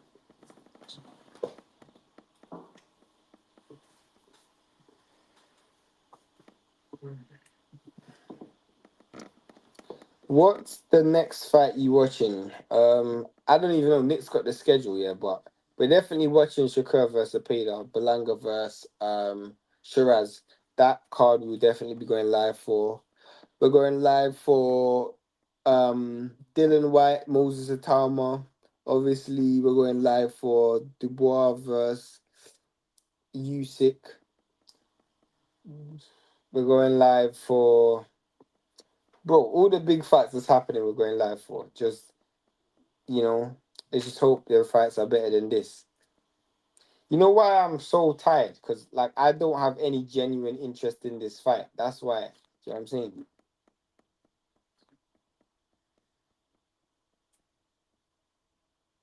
When is Dubois? Next month or July? Like July 19th or something like that. Oh, good shot from Julio Cesar Chavez Jr. He looks like he's buckled. No, he didn't. Chavez is actually trying in this round still. Maybe he's been trying in the last few rounds. If he had a bit more belief, he might have had a good chance of maybe winning this fight. Good shot from good shot from Chavez still. My man celebrating the one round that he won. This guy's a flipping fool, fam.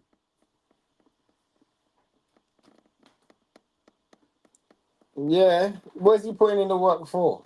Like levels. You've lost. You literally lost like every round other than that one.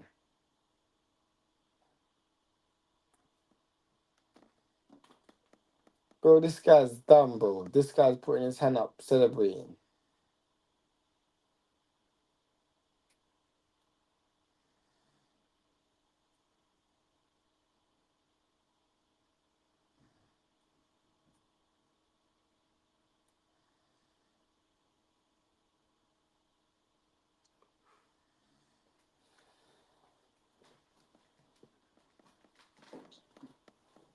Yeah, Badou Jack probably beats Jake Paul still. I can't even lie.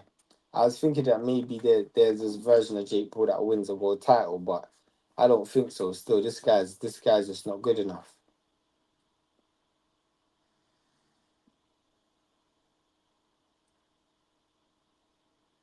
But Barry Jack still lives the life, and he's got fundamentals, and he's Muslim, so obviously he's not like living, drinking or smoking or doing no madness outside the ring. So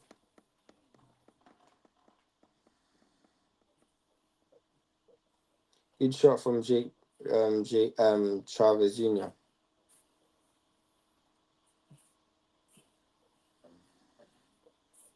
If you watch this fight back, you wouldn't know who the professional and who the amateur is. In fact, you would think Chavez is the YouTuber. Bro, I'm letting you not know, yeah. In 2 minutes, this live's done. I'm just letting you know, innit? Love for tuning in. Mad respect. Thank you very much. But in 2 minutes, this live is done, fam. I am not sticking around for no scorecard because we already know who won. And I'm mad tired, bro. Like I literally stayed up for this shit.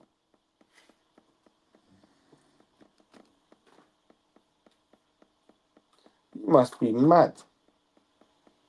You must be mad. You must be mad. I ain't doing that. Bro, I ain't doing that. I take that for free. I'll give you a card review now. Tevin Farmer stopped in the first round. Floyd Schofield looks like the real deal. I can't even lie to you. Tevin Farmer being in close fights recently with world level opposition, and Floyd Schofield just brushes him quick. What does that tell you? Obviously, Floyd Schofield should be fighting at higher levels. There's so many guys at world level that's at 135. And I actually wouldn't mind seeing Floyd Schofield, mix up with some of those guys. You think about the likes of like the young guys coming up at that division as well, like the Abdullah Masons and stuff like that. Would love to see a Floyd versus Abdullah Mason. Would love to see um Floyd Schofield versus a Shakur Stevenson. Would love to see a Floyd. I wouldn't even mind seeing a Floyd Schofield against Opetaia. You know, those are some great fights that we can actually see. And then Zurdo Ramirez, the only fight I want to see is him versus Dorticós, bro. I mean, him versus Opetaia, sorry. That's the only fight I want to see. That's a dedication, love, my bro. Chavez, get the KO, please. Never. You're mad. You're actually mad. Now we need details and serious breakdown. End at 7:30 a.m. Bruv, there's more chance. In fact, let me not say what I was gonna say. The fight's done, innit? You, man, love for tuning in. Jake Paul celebrating like he actually won something. You just beat a bum. Literally, how are you getting excited over a guy that didn't even come to win? These men are some bums, bro. I don't even remember, bro. I'm tired. Love you, man. Love for the tuning in. Love for the respect. Jake Paul wins by unanimous decision. Chavez Jr. is a fussy. And yeah, bro. It's that, innit?